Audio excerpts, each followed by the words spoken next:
All right, I think we're live. Apologies for that. My webcam decided to be like it was like super vertical for a bit. It took me I don't know. OBS was acting a fool. The stream might die actually because OBS it looked like was acting like really weird. So that might happen. Sorry for the wait. So I'm gonna call the guest in about 5 minutes. We'll just hang out for a bit. If any of y'all got questions. It's been a while since I streamed. I need to do another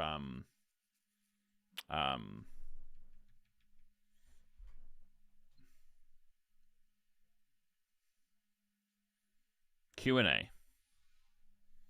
I haven't done another QA. Yeah, Devil's Advocate. Who was that? I didn't know the person who you posted. I don't know. I think was he a Twitch streamer? I don't know any Twitch streamers. I only know Twitch streamers for people who, I only know Twitch streamers who like post on, uh-oh.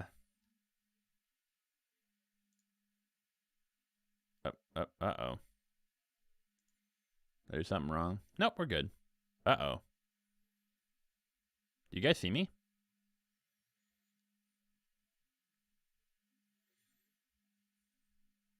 Oh no, I think I'm back. Can you guys hear me? Yeah. Devil's Advocate, where should I promote my video to get more views? I don't know.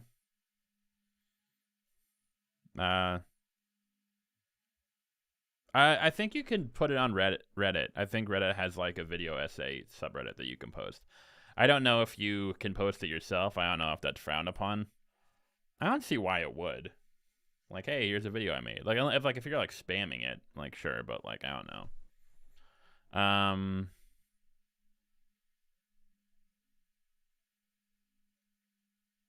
Any good movies I've seen lately? I saw Green Knight, and I made a video on it. I like that. I'm excited for Many Saints in Newark. Me and my girlfriend watched Malignant last night. That movie was good. It was kind of stupid, but it was like Malignant was like it was very self-aware. Like it was a really silly movie and story, but it was kind of self-aware. So yeah, but I really like Malignant. It was fun. It was dumb, but it didn't take itself too seriously. So yeah, Reddit does have some odd rules.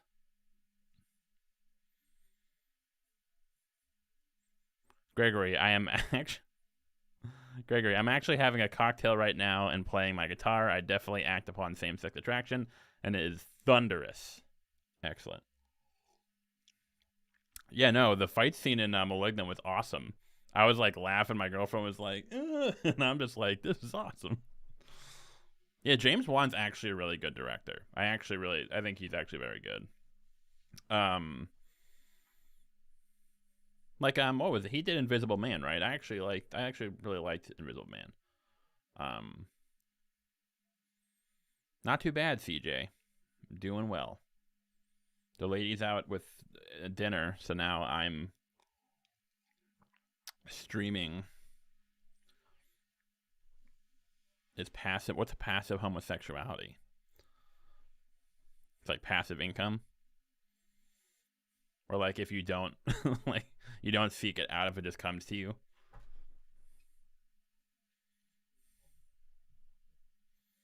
All right, I'm gonna call him in a short minute. Okay. So yeah, we originally I didn't even want to. I wasn't originally gonna have the chat open. Given the subject matter, I figured some people would have hot takes, but I think that I can trust the chat to be a little chill, and I think it's gonna be a very good discussion. I think it will be. That's why I put the chat in slow mode, just in case, because I think people will have hot takes. Obviously, it's a very, contentious topic. But I think we can have a good discussion. I think we are all mature enough in here to handle it. Some of you who don't watch wrestling, Mountie, All right, hang on.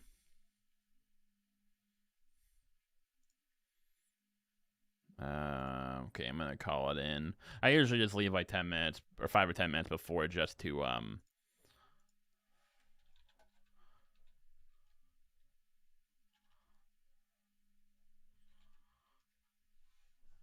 Okay, hang on. I'm gonna have the caller call in shortly. It's like I love this new mic for streaming or for like recording, but it kind of blocks my second screen like just a little bit. That's kind of obnoxious. All right, I'm gonna call him in right now. Okay, let's see. He said he might have a little bit of issues, but let's try to see if it works.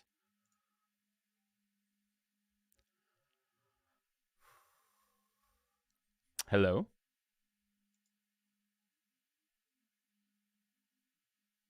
Hello? Okay, so he's in the call. You're in the call, man, but I think can you hear me? If you can, okay, you can hear me. But I can't hear you.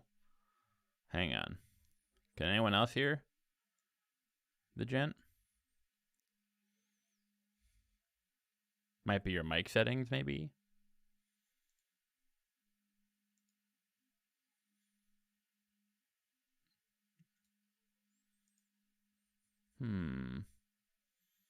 I see a little symbol next to your icon that has like headphones with a crossed out. So maybe did you mute yourself?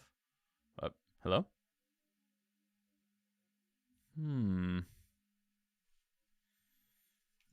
Might be your maybe your audio settings, voice.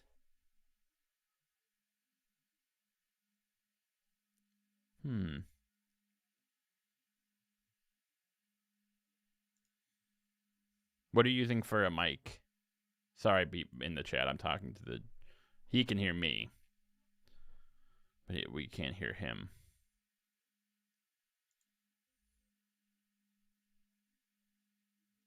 This on your laptop.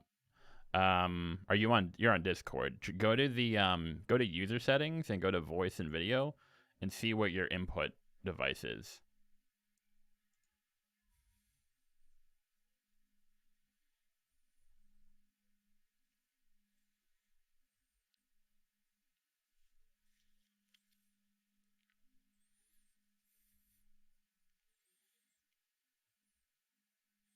This is why we always start with technical difficulties. I get those. I have them all the time too. There were some streams. Oh, hello. Can you hear me?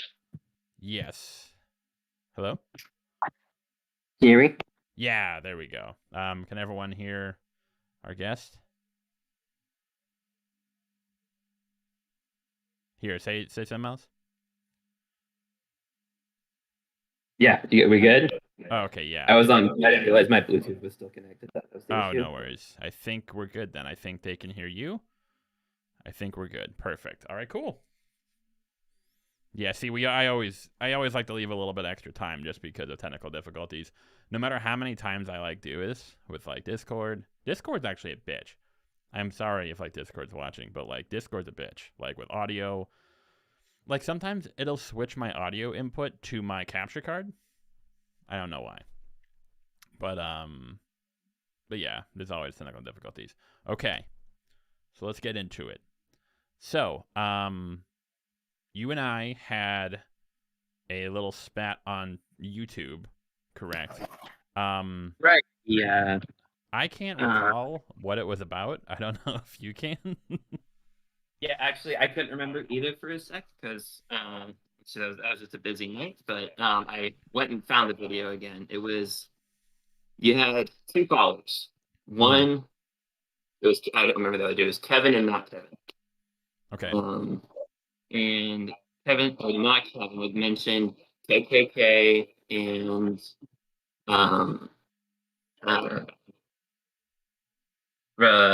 reparative therapy in the same sentence. Comparing the two. Okay. Oh, yes. Okay. We were talking about how. Oh, okay. I see. So basically, your comment towards me was everyone it's more about sort of like your contention was in regard to tribalism. So, for example, um, the And I'm getting KKK. just so you're aware, I think there's a huge lag. Wait, what? Just a huge lag. Yeah, you might want to listen. Don't try listen. You might want to listen to me on Discord, not the stream, because the stream is gonna be laggy. It's gonna be Okay. behind. So try just Okay. listening to me via the Discord. Um, I'm just gonna shut up. yeah. So Okay. yeah. Yeah. So our original conversation was in regard to like it kind of got into weeds with YouTube, but then we ended up coming on to Discord and we had a nice conversation. And then we kind of put things together. So just for the sake of just to kind of leave that stuff behind, I was thinking, why don't we start by you sort of putting forth your just kind of giving your background, your contentions when it comes to homosexuality and same sex and your own same sex attraction. Why don't, just for the audience sake, why don't you just kind of like lay that out, just sort of like lay out your Sure. situation. Sure. I mean, I think that is going to be. I wouldn't say that's the main point of our contention, but yeah, sure. Just for background. So for me, I.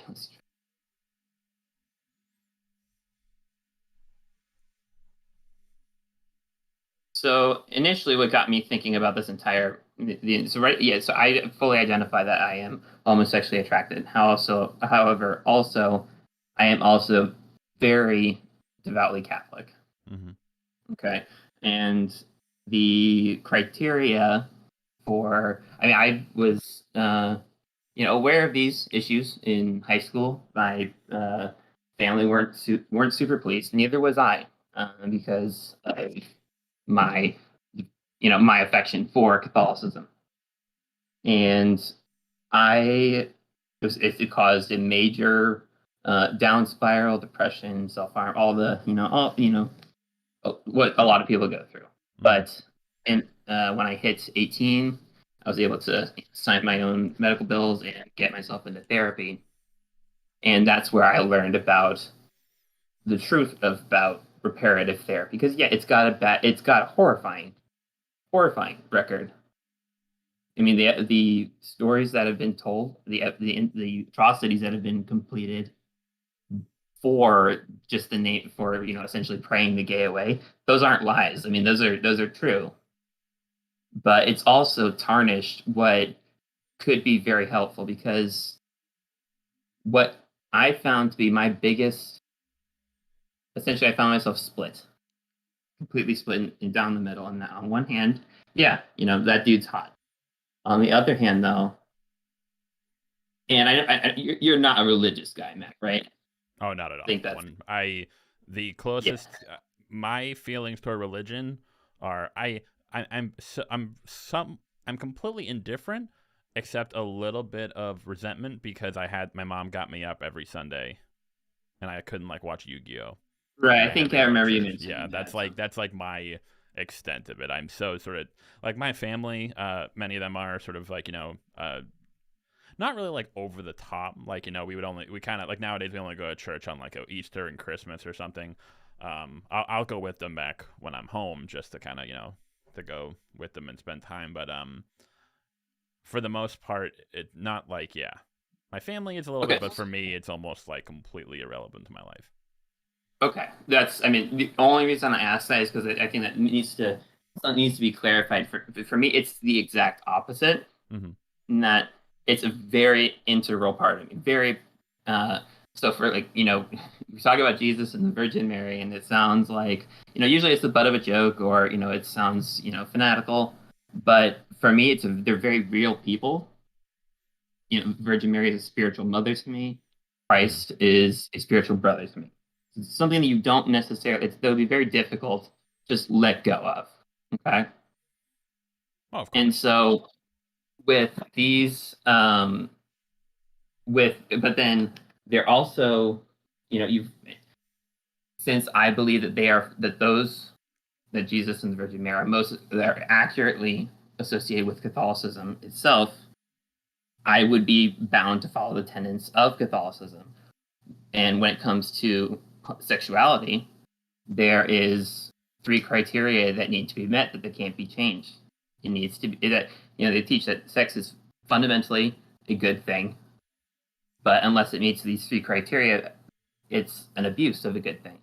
And those has to be within the confines of marriage. It has to increase authentic intimacy between the couple, and then it has to be open to the possibility of children. So, homosexual lifestyle is not going to fit that. I mean, there's 1 or 2 things there that's not going to fit, just biologically. Okay, so let's just back up a bit, just to kind of like give on it. So you grew up in I assume a very devout Catholic family, and you started to recognize that you had attraction to other men in high school. I was that's half correct. I wouldn't say my family is particularly devout, but go ahead. Oh, my apologies. But to the point where when you had these feelings for other men, you kind of were sort of like you kind of knew this wasn't going to be taken well by your family. I honestly was confused enough to where I had no clue how they would take it. Mm-hmm. Did you come out right out and like tell them like, hey, Mom and Dad, I'm feeling these things? Or did you how did that? Yep.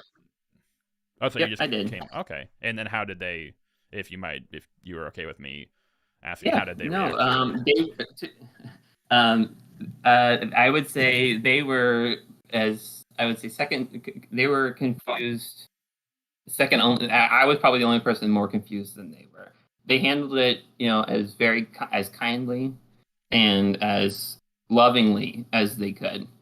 But this is something that was new to them. Mm-hmm. There was never any rejection. You're less than your brothers. I have 6 siblings, and it was just new for them. That was their reaction. Gotcha. So, but in general, would you say a rather sort of positive, neutral, negative? I would say it was neutral. It wasn't pleasant for them because it obviously does create a dissonance between the teachings of the Catholic faith, which was very important to me, and it was also causing me to be, and that dissonance was causing me to be very emotionally unstable for a high schooler, I should say. So it wasn't really a case of like you see in like some movies where it's like you come out, like a person says, hey, you're and then the parents like kick them out and they disown them. It sounds almost more like it was almost as more it was almost like hard, almost just as hard for you. It was learning. It was a difficult learning curve for both of us. A situation that all of us were kind of thrown into at the same time. Okay, so but then upon turning 18, and then as an adult, you decided to take steps to try and, I'm trying to think of a good word. Would you say suppress or overcome those feelings that you had? Actually, neither. I was more concerned about the depression and self-harm at that point. And so I need to get myself into therapy. And that came from the conflict of the feelings you were having and what your religion said would. Precisely, because I was feeling that I was going to be forced to make a choice, either abandon Catholicism or embrace a lifestyle that I didn't agree with. And you decide on the former. I decided to stick with my faith. And that entails not acting upon your same-sex attraction, any like homosexual feelings, and pursuing a relationship with a woman, I assume, in order to have children. The second half's obviously not a requirement, or even it's supposed to be approached delicately. Mm-hmm. But the first, yes, yeah, obviously, homosexual actions are going to be put in the same situation, the same uh, uh, uh, same level as I don't know, stealing. It's just going to be it's with the Catholic Church. It's going to be considered a sin, and you can't do it. Yeah, but it's something that you sort of. It's not like something that like you like kind of like the way you're sounding now. It's not something like you deny. It's something that you sort of accept and feel as though you have to sort of. Oh, that was no, that's. I mean, the denial of it is what was on my own. I tried to convince myself that wasn't the case, and that is what led to the emotional issues. Because, for example, the Catholic Church's official stance on homosexuality is that there's a lot unknown about it. It can't be, and people who experience homosexual tendencies are required to be treated with respect and sympathy, and know that it is a suffering for them. Whereas, but they also require that the actions need to be divorced from the attraction. Just So like So just to that. kind of put it, it's not so much as like that's sort of why you having like someone being homosexual having those feelings isn't necessarily a sin in itself. It's when one acts upon those feelings. That's sort of how it's seen in the. Precisely, and this may be getting in the weeds a little bit too much. Tell me if you think so. But so there's a Catholic teaching about suffering in life. Okay, discomfort, and that it can be used for your benefit. And people who suffer should be that suffering has great, let's say, spiritual merit, and it needs to be treated with sympathy and respect. And they view that the ostracism and the discomfort and the general, emotional pain that comes with homosexuality as a valid suffering that needs to be respected. And that's why there's homophobia is completely frowned upon. They're not going to be. I mean, they're not. It's openly condemned, not just frowned upon. But they're not going to allow actions that they find to be immoral. They're not going to allow that either. So, not to kind of get too into it, but like, let's say you belong to a certain community or a church or a family where we hold these beliefs. So, what would then occur? Let's say there was a young man or woman who acted upon these same sex feelings. Um, what would then? How would the community or the church or the family respond? They obviously, like to your point, they wouldn't they would treat that person with compassion before, but after if that person does act on those feelings, that same-sex attraction, what would the response be by the community or the family or the church? So there's a saying that the Catholic Church is not made of saints; it's made of sinners. And so, if there were a family who had a kid that decided to, embrace the homosexual lifestyle, became a very active member of the LGBT community, they are required still the requirements for their treatment of them does not change. They still have to treat them with love and compassion, and if they do in fact treat them otherwise, that's on them. That's a sin on them. And granted, they can't approve of the actions, but the actions aren't the person, and so that person. I mean, yeah, granted, there's going to be some restrictions from uh, like let me see, within the Catholic Church, for example, you can't receive communion, or which is how it's believed is the body and blood of Jesus Christ. You can't receive that if you've committed a serious sin. So yeah, you're going to be barred from that, and you're not going to bless a marriage that is based off of an act that they find to be fundamentally immoral. Okay, so But this, you still have to pray for the person. You still have to love the person, so and this, so shunning and all that is nowhere on the table. And if it is, it's condemned just as much as the homosexual act. so, um, I guess my question would be, so to your point about, so it isn't so much that the church would like, or like a community or family would like, again, like, hey, we disown you, hey, you're not allowed in the church. It's more of we don't agree with it, but we accept it. You're still allowed to come to church or service and take part in the service. However, it does sound like there are certain restrictions, whether it's with communion or stuff like that. But for And in fact, they're encouraged to attend church more frequently if that's the case. now, That was at least my personal experience.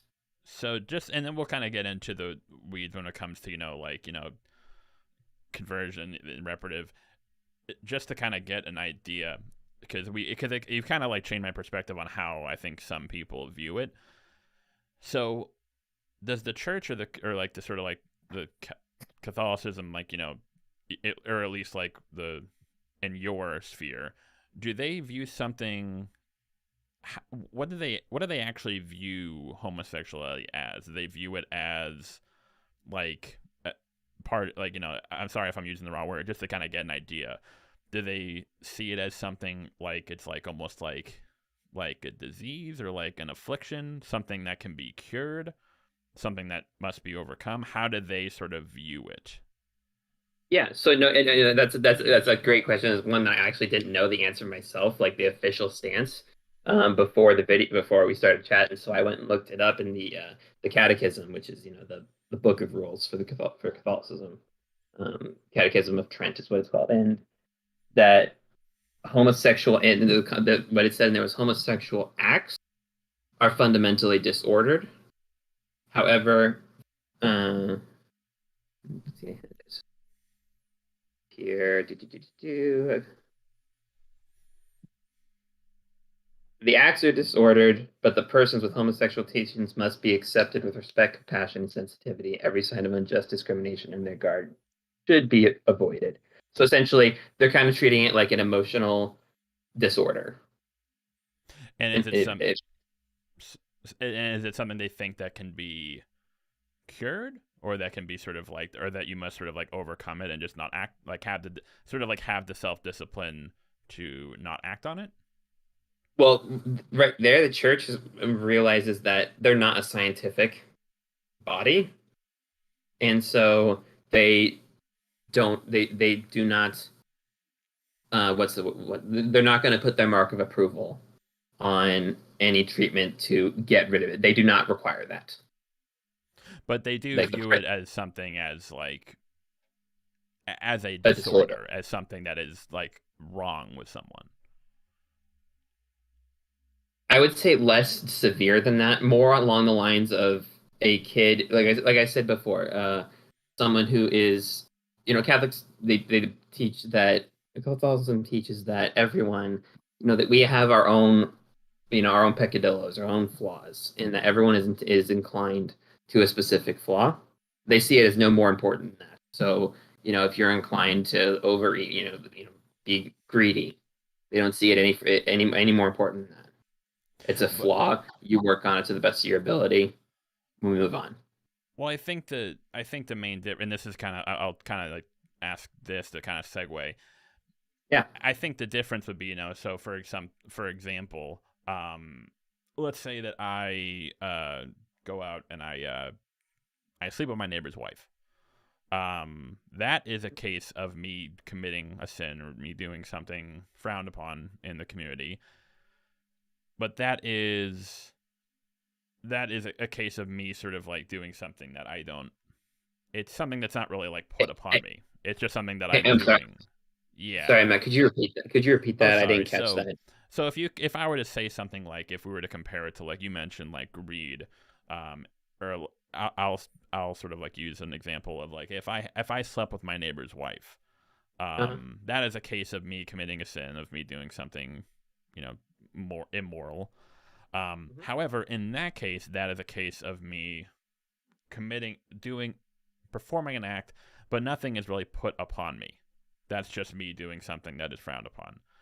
When it comes to homosexuality or like same-sex attraction, that is something that isn't really like that, or I think you would agree. That's and of course, because you experience it, that is something that really isn't. It's not a choice for you. It's just something that you have. Correct. It's right. That's like. So I guess my question then would be, or I guess it's like a two-part question. My first question would be, do you think this is something when it, do you consider same-sex attraction, homosexuality, to be something that your God has sort of inflicted you with, or like put on you? I frankly don't know. I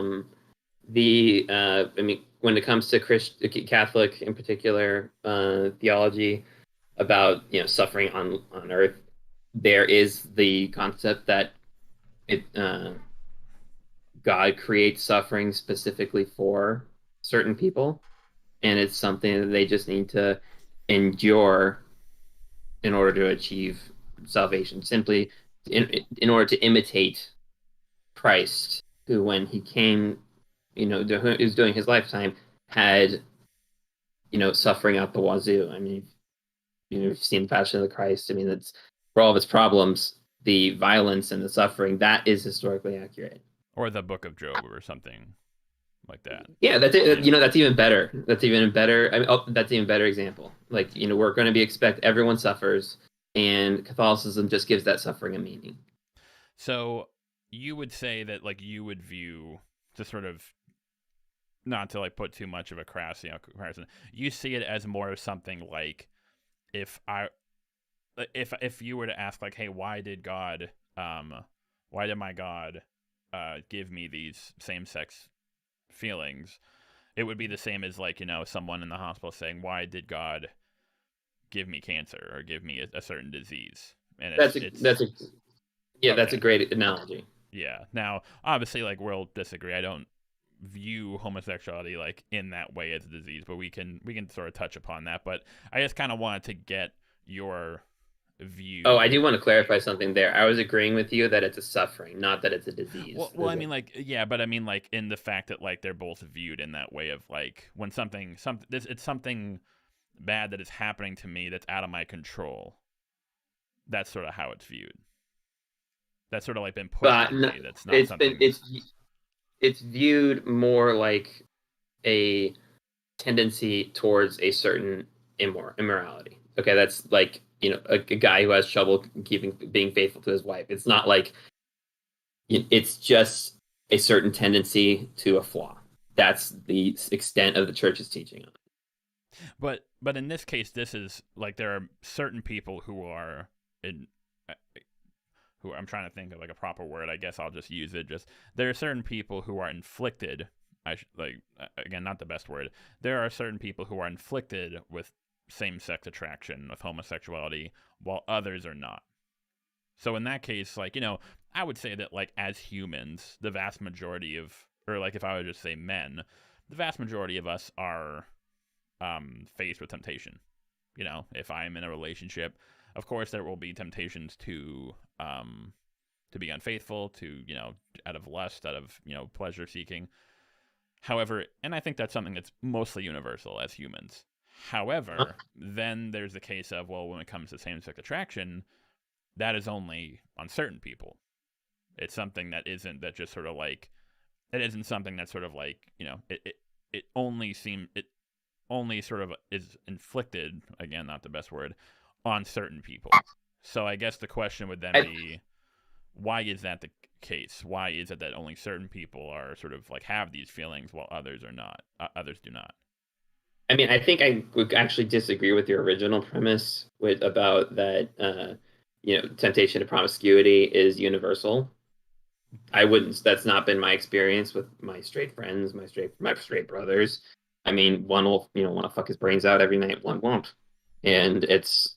I would say that it's everyone's got their problems, and mine just happens to be this. I wouldn't say that it's like, oh no, I've been unfairly selected with this, and because the other half of the Catholic teaching is that whatever suffering you're given, you're also given the strength to deal with it. Okay, so it is sort of something. If it is a word, it's something that you not necessarily overcome, as in like not necessarily like you dispel it, but something where you have the fortitude to not act upon those feelings. The same way that that's fair. Yeah, if I, like the same thing if I saw like a hot ass chick walking, or like if I'm at a bar and a chick comes up to me, I might have the temptation to cheat on my girlfriend, to stray or be unfaithful, but I have the strength to not to overcome that and to go home and remain faithful. There you go. Exactly. Okay. So I'm kind of just sort of like fleshing out exactly how you view it and how Catholicism, because it's, I'm not really, like I said, I was raised. I had to flesh it out before the call. I mean, it was Yeah. like I was. It's a complex topic. So I guess like then then just to move on is, Yeah. So upon entering adulthood, turning 18, you sought out, or if I'm mistaken, you sought out therapy, aside from, in terms of like depression or anxiety. But did you seek out therapy particularly aimed at trying to help you deal with these feelings? Initially, I attempted. I did what the psychologist who I saw, thankfully put my head on straight, and he's like, "Yeah, that's not what we're going to do here, because that's not what's damaging your life. What's damaging your life is depression and self-harm. So we're going to focus on that." And the homosexuality says that's essentially. I went to him and said, "I'm depressed." He said, "Why?" And I gave him the reason. He said, "Okay, so we're going to focus on the depression, and then we'll focus on the reason later, because we need to get you stable, and that's when you'll make an informed decision." So and were you able to get your, well, okay, but it kind of sounded like the depression came from you being unable to reconcile your same-sex attraction with your faith. That's where the depression came from, correct? That's a definite portion. I mean, but I don't know how many homosexually attracted people but I mean, there are going to be other things that come up that are going to make you feel isolated and not in this. It's kind of not. I don't mean to be stereotypical. I mean, I fairly am, but not into sports. Bored as fuck. Whenever we would do with watching the game and hanging out with just quote unquote normal dudes. It's it's funny because I'm the exact same way. I'm someone who, like, in many ways, I'm like the most like broiest bro ever. Like in some ways, and then in others, I'm just like I have friends, cousins who are like in the football, like, yeah, and I'm just like I could give a fuck. Like, it's just yeah, no, I mean, and I was reading Game of Thrones and God, I was really into musical theater, that kind of stuff. That was my shit, and so that caused me to feel since none of my brothers were like that, there's feelings of isolation that crept up, and that contributed. I don't want to blame everything on a homosexual attraction. It was a lot. There's a lot of isolation that was going on there as well. Well, I mean, even just not even outside of a religious context. If you're raised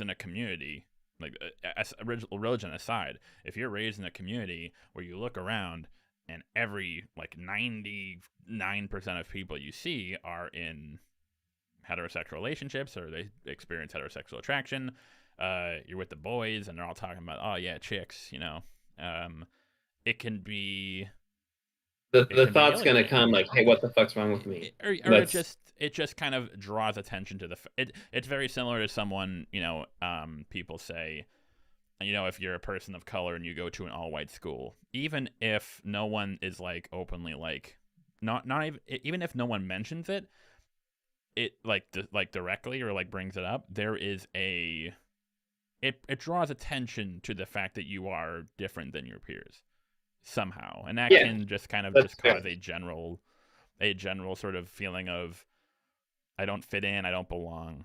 And then once you add on top of that, depending on your area, the religious aspect, that can sort of compound it. Now, so just to go back, so did you get to a point where you sort of were moved past, the issues of, like, you kind of like felt better with depression?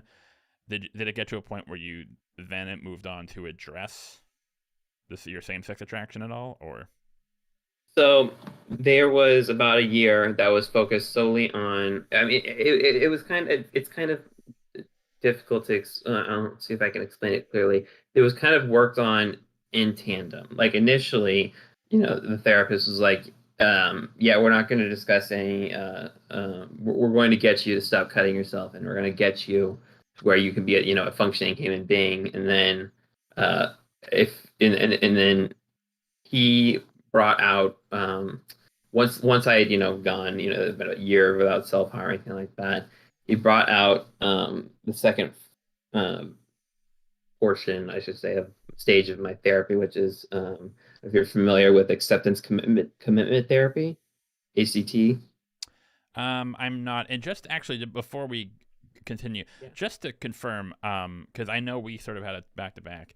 So we've kind of had a couple different things thrown out, and I just wanted to know if there was things that needed to be clarified or separated. So we have conversion therapy. You mentioned reparative therapy, which is a term I hadn't heard before, and then I kind of Googled it, and I sort of, it seemed like they were kind of used interchangeably, but then sometimes not. So I didn't know No, if you wanted they to. absolutely, yeah, they absolutely mean the same thing. And actually, I'm just used to using that term. It's not the correct term. Um, because essentially because that is more focused, like what I said, the common idea of, oh God, shock therapy, pray the gay away, all that kind of shit. Yeah, And it seemed like there's the two, and like that's kind of why I prodded you earlier about that. It seems like I was trying to like reconcile, because it seems like there's two schools of thought where it's more, I see, like, if you see movies or you hear stories about it, there's certain sects of conversion or reparative therapy where it's like your homosexuality is the devil, and we need to like banish it, and get it out so exactly. it can be cured. Whereas then there is a different sect where it's like, no, it's a part of you, but it's something you need to kind of overcome and not act on to sort of like be faithful to your faith. And sort of a weird phrase, but I mean, yeah, I guess simple is just kind of simple. There's a faction that thinks it's a big deal and a faction that doesn't. But both factions believe that it shouldn't be acted on. okay. And so you sort of sought out to do the latter, where you sort of accept. It's not something you think like, if I pray enough, I'll stop feeling these things. It's I accept this about me, even though you see it as a flaw or as uh, as suffering. But you can. Initially, I'll be. I mean, initially that was my goal was I was going to pray the gay away before I went into therapy, and that was my, so I was 18, and and was hit over the face with the exact opposite, and given what it was called radical acceptance therapy. It's like you need to be radically okay with this aspect of yourself if to be healthy, and you don't need to act on it, but you need to realize that if you believe that God made you, He made all of you, and while they don't believe that, and I don't believe necessarily that homosexuality is something that we're born with. I don't believe that. I believe it's more of a formulative effect from early childhood, but it's something that has been allowed to happen. And since Catholics believe all things happen for a reason, it's something that I need to be okay with. So on top of that, sorry, continue. My apologies. No, that's right. And then on top of that, my therapist just brought up these. I'm going to start educating on, because you have very rigid ideas on the fluidity of human sexuality. That's something that needs to be, acknowledged. That it's. I mean, like the Kinsey thing. You're not always. Some will, be 100% only attracted to guys, but it may not be like that forever. And so, with this kind of fluidity, you have the choice here. This is my therapist talking to me. He's like, once I've gotten you past this, self-hatred, you have the choice. If you want to get married, you want to be a priest, you want to have your own kids, that's something you can pursue. You have that freedom now. You don't need to make a choice one way or the other, since you've become okay with this portion of yourself being homosexually attracted.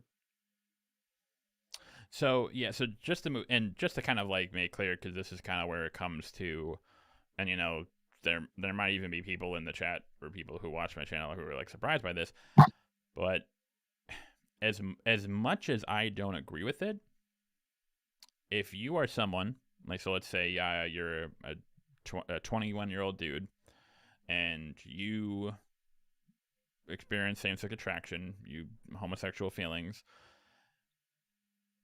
if you decide to try and not or try to suppress them, I guess, in a sense, or just like overcome them, not act on them, and instead pursue a relationship with a woman, a female who, and have a traditional family, and of course, barring that if the woman is like aware of this, um, I as much as I don't agree with that, as much as I might think that is like what, despite that, as an adult, as someone, as a grown person, I think you should have the freedom to do that.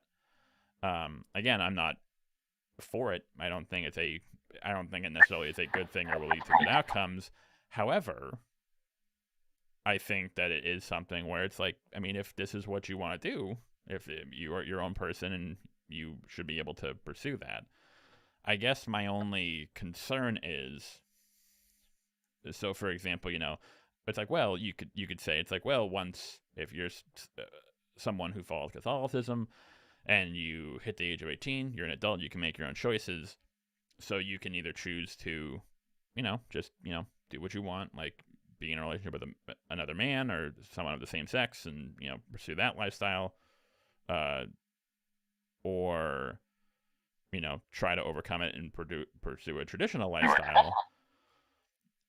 I guess the issue with it, and it kind of ties back in with, like sort of conversion or reparative therapy when it comes to children under 18, is that, so for example, let's say I'm a 13-year-old kid, I start feeling these feelings of, of homosexuality being sort of something that is sinful, that this is not in line with my beliefs. If I have spent my entire life in a community, in a church, or with a family that has reinforced this idea that homosexuality or same-sex attraction is a sin, or is something that you should not do, or something that is bad and negative, I might grow up and hit the age of 18 and then make the decision as an adult to try, whether it's like engage in like reparative therapy or just try and pursue a more traditional lifestyle. As an adult, I am making that choice. However, again, if I've grown up in a society or a community that has reinforced that idea for my entire life since birth, really, I guess my question is, how much of a choice really is it? Yep, and that's I think that's where I got most pissed on the last conversation we had. I mean, I understand what you're saying. I get it. That you essentially, and correct me if I'm wrong, what I'm hearing is that you are concerned that basically the person's ability to make a decision has been compromised, and they shouldn't be allowed to make their own decision then. Well, it's not necessarily that I don't think you should be able to make your own decision. Again, as an adult, I think you absolutely should be able to make your own decision. As much as I might disagree with it, as much as I might like it, it is something that, like, hey, as an adult, you can do as you please. However, the kind of, that's a very, I think, when we're talking about, it's very similar to sort of, say, like when people talk about like crime. Sort of a weird segue, but like, when people look at crime statistics and they look at, like, it's very clear that, like, hey, certain factors increase the likelihood of crime, but then other people will sort of hand wave it. It's like, oh, well, they made personal choices. That's on them. They made those choices. So, but at least in my view, that is a very limited elementary view, because we are human. Obviously, we are capable of free will. However, we can't ignore the sociological, cultural factors that influence those choices. And over a large enough population, those will be reflected, which they are. So to kind of go back, it's like again, if you're a 20-year-old guy and you're experiencing same-sex attraction, you can make the choice. I don't mean to put it, but like you can make the choice to sort of like take action to try and overcome it or not act on that. However, if that young man had been through the last 20 years of his life saying, hey, this thing is bad, this makes you, this is sinful, this is not something you should act on, and that being hammered and hammered and hammered into his head for 20 years,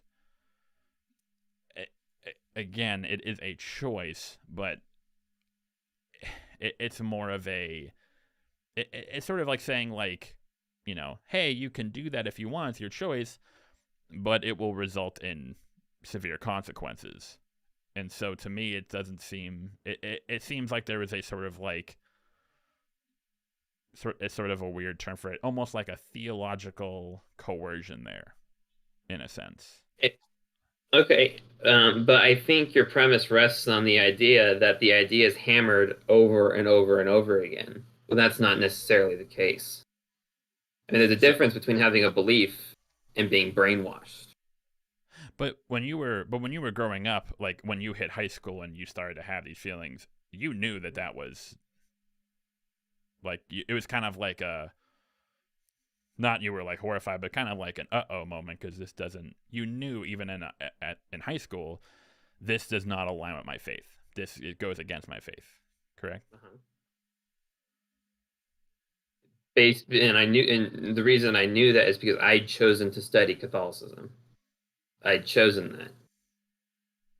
Yeah, but I mean, like, but again, if we're talking about certain communities, you know, if kids are brought to church at the age of like 2 or 3, and then they're just brought to church, even if they're not like obviously like a 5-year-old kid can't decide to stay home on a Sunday morning and not go to church with his family. The family's gonna bring the kid with them whether they want to or not. And even if they're not, like, you know, they're not like really like, you know, that's how I was when I was in church. I wasn't really like listening. I was just kind of like, you know, trying to sneak my Game Boy and play Pokemon Red or something. Yeah, but there's still but you're still exposed to it. It's still right, around. You might hear even like little things like, if someone else in the community has, you know, engaged in same-sex, you know, sexual behavior, things might be spoken about that. So even if it's not like, hey, Johnny, like if you suck dick, you're going to hell. Even if it's not something that explicit, well, like, and to be fair, there are people like that in this country and all across the world who do that. But even aside from that, the broader attitudes about it can influence anyone really, but especially a child growing up in that community. So couldn't the same be said for parental influence, though? Just like normal parental influence? Well, again, it really depends on where that line is drawn. Because we, even in like smoking is bad, for example. I'm going to use some really kind of lightweight here. You know, parents beat into you from, you know, day one. Smoking is bad. That's the most effective way for a kid not to smoke. I mean, is that kid like brainwashed, or is he making a legitimate choice not to smoke? Well, I think because the difference is that when it comes to, we have to talk about why a certain thing is demonized or is sort of like frowned upon when it comes to smoking. Right, and this is where the value are going to come into, like, our different values are going to come into play, because I believe that homosexual actions are wrong, just similar as the hypothetical parents believe that smoking is wrong and dangerous. Well, the difference there is that when it comes to smoking, and now I'll actually like kind of like concede, like I hear this a lot with like weed, you know, or drinking.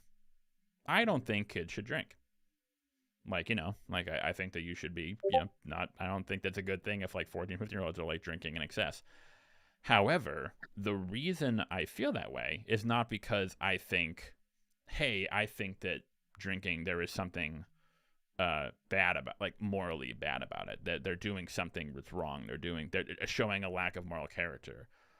I am looking at it from a perspective of, hey, you are doing something that objectively may be causing you yourself harm.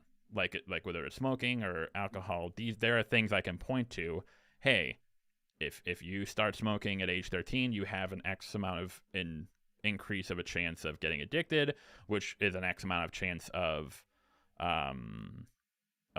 leading to lung cancer or certain diseases. So in that case, I am more cautioning. It's in terms of like very what's that's a great distinction, and it's one I just real quick. It's like I'm talking about more like when I form those ideas towards kids, I'm giving them very, what's the word I'm looking for? Very what's the word? Not like abstract. Very crap. I can't think of the word.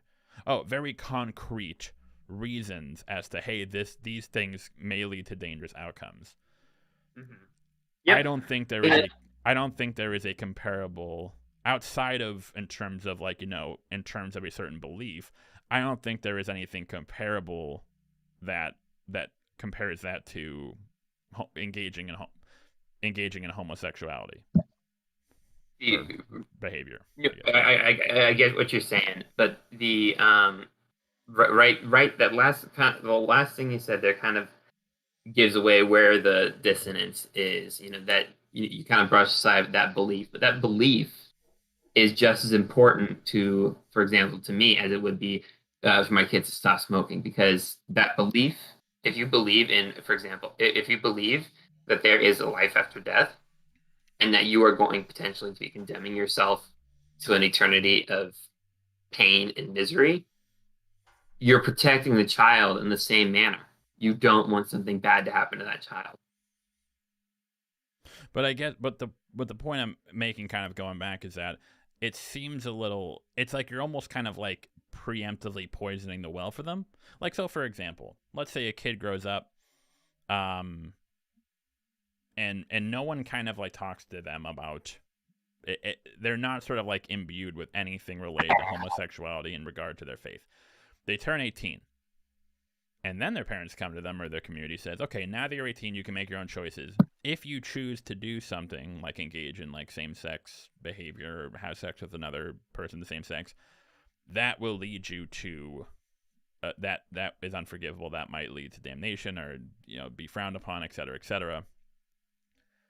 And like in that case, okay, in that case the person is making their own choice, right? Because there's no influence. The person is just making the choice right out of the gate on their own accord. And I think that even if I disagree with it, they should be able to do that. However, we can't ignore the influence of, say, like an entire lifetime, a childhood, an adolescence, being raised into your teen years with this sort of like view of homosexuality as something that is bad, and that if you engage in it or have those feelings, that is a negative. And again, but I feel like your argument here only stands if you believe that argument, that stance on homosexuality is bad. But if in fact it's good, this is nothing more than parental formation of a child. Well, I don't really think homosexuality is bad or good. I think it's neutral. Same thing I feel with heterosexuality. I think I was referring to like the Catholic teaching on homosexuality. If you believe that is bad, then yeah, this is child abuse. If you come from that mindset, but if you're going from the mindset which is shared by millions that it is an immoral act, this isn't simply parental. It's raising the kids, parental influence, which is a completely healthy thing. However, now there's the caveat, and this might get a little testy, but like, so that I would assume in your view, the same, because there are limits to that, that our society has deemed as acceptable. So, for example, there are certain situations where a parent's treatment of their child can result in, say, like social services coming in when it is deemed a threat to the child. Like, there are certain things. Now, of course, I'm not comparing that to, like, Hey, Mac, could you repeat that for me? Oh, sorry. So, like, you agree. I think that, like, because kind of going back, it's more of about, whatever the parent teaches the kid, whatever they do that is true. However, there are certain situations that our society has deemed where the society should step in and maybe remove the child from a certain situation if it is deemed that the parents, even though they are the child's parents, and even if those parents think they are doing the right thing for the child, they should be able to step in, intervene, because the parent's actions, even if done with good intentions, may cause harm to the child. By all means, yeah, no, I am. What you're saying is very, it strikes a chord with me because I grew up. My parents are foster parents. We've been in this. We've worked for the system for that specific person taking care of abused children for as long as as long as I can remember. Yeah, that is the ability. But I would say training a child to believe in a tenet and that of a widely spread religion is different than teaching them some form of, extreme abuse that or brainwashing. Well, of course, I think that, like, I didn't mean to, like, try to equate anything. I'm just saying to establish there are situations where you would agree it isn't just that, like, hey, the parents can do whatever they want. There are certain situations where if there is a certain threat imposed on the child, that the society should be able to step in and remove the child from that parent's care, even if the parent thinks they're doing it for, like, the good of the child. There are certain 100% agree. 100% agree. Yeah, so I just wanted to establish that. So for example, something where a huge issue is when it comes to childhood vaccines. Hey, like your kid, like if your kid doesn't get this vaccine, there is a very high chance they might contract this disease, and the parents might say, well, that's my choice. It's my child. They have to have my sign off. If I don't want to vaccinate my child due to my beliefs or because I think it might cause them harm, despite how, regardless of, like, the dearth of evidence supporting that, I should have the right to do that. And, for me, I'm someone who, like, my gut instinct is to say, of course, like, fuck those parents, like, get the kid and, like, bring them in, because, like, protect this the kid. is now, but of course now it's a very difficult position, because you're like, well, what precedence does that set? What that if we can just, like, because there are certain limitations on the parent's authority over where is the exact line? Like, of course there are certain cases where, like, if a parent is, like, seriously physically abusing a child, we would all say, hey, that's not good. Like, we need, like, that child should be removed from the home. However, if it's something like a parent not offering a vaccine to a child, which, increases their risk of contracting a deadly disease, is that the line? Should the state go in and, like, take the child and vaccinate him and, like, take him out of the parent's care? I think as a society we're kind of, despite, like, people's emotional feelings, as a society we are kind of at a loss for that. That's kind of like where we're stuck. Well, I mean, that situation. I mean, sorry, I don't mean to apologize for cutting you off, but that situation, I feel is really pretty far removed from the topic that I was discussing, and I don't trust myself to have an opinion on it. Yeah, so I'm not done when the line should be crossed there, because I see what you're saying. It makes sense. Yeah, I'm not, like, trying to, like, equate. I'm just trying to, like, kind of draw the line of, like, just establish there are certain cases where we understand that, like, parental influence can be challenged, or should be parental control over the children should be superseded by a certain government or the police or whatever. And then kind of going into, okay, there are gray areas, though, where we're kind of not sure. Yeah, I do think that is kind of a dangerous mindset. Like, I think, like you mentioned, like, the precedent is set. I mean, to allow government to have that much control. There, physical abuse, that sort of thing. Yeah, that's what the DCFS is there for. But I don't know, when we're kind of coming to these situations where there is evidence pro and con in these situations, for the government to have the final say on that, I would be hesitant to agree to say that. Yeah. Well, I think just in general, even regardless of, like, government intervention, I think the vast majority of people want what's best. They want people to be able to, especially when it comes to kids, they want to live in a world where the least amount of harm or possible harm is done to every human individual. Even if it causes, there are some people who, like, if you were to ask, like, a anti-vax parent, they, in their head, again, as unfounded as it is, they think they're doing the right thing for the child. It's, there's a difference there between, a parent who just, like, wants to actually, like, inflict, like, if they're abusing their child, wants to inflict pain, However, people looking on the inside, we're more focused on what is the sort of we want what is best overall. We want to reduce the total amount of harm that is done to everyone, but especially children in these situations, because they don't really have the agency for themselves. They can't make their own decisions. They don't have as much control over their lives to make these decisions. So, and I know we kind of went off topic there, but just to kind of bring it back. So now we get to bring it back a little bit. And it kind of goes in this thing. It's like, okay, so now what do we say about parents who raise their children to believe in a certain God?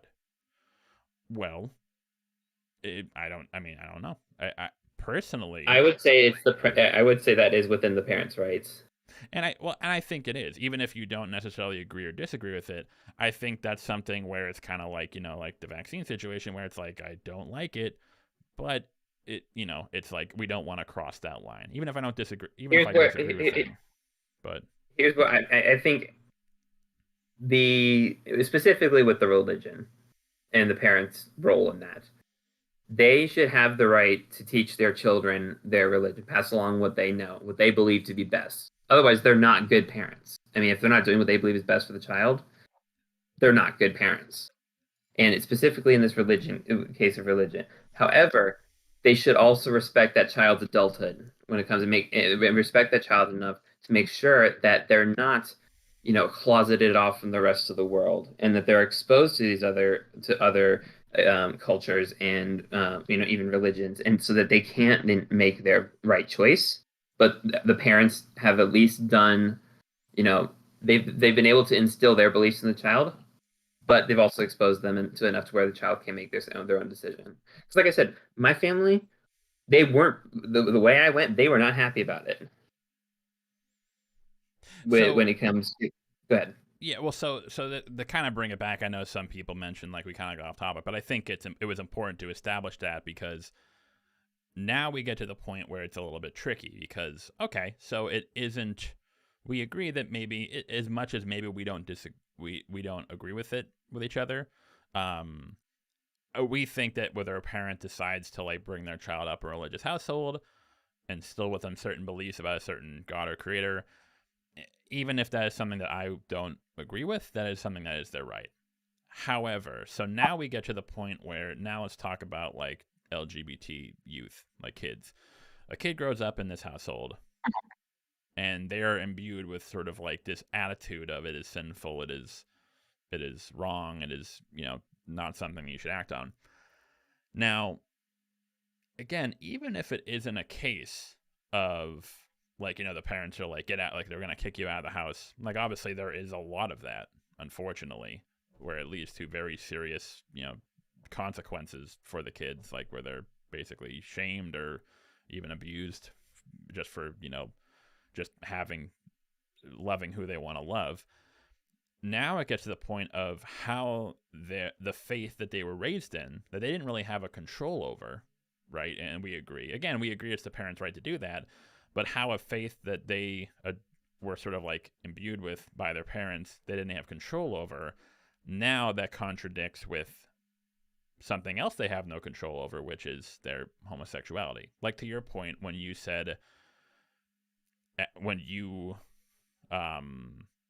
had those feelings in high school that you were, had same-sex attraction, and that resulted in a lot of depression and anxiety because it caused a lot of tension in your life between you didn't even aside, again, not even like people like saying it's like that's bad, you're a bad person, but just like personally, hey, this contradicts my faith, this is going to make my family outcast, this is going to make me an outcast, I'm letting down my God, or I'm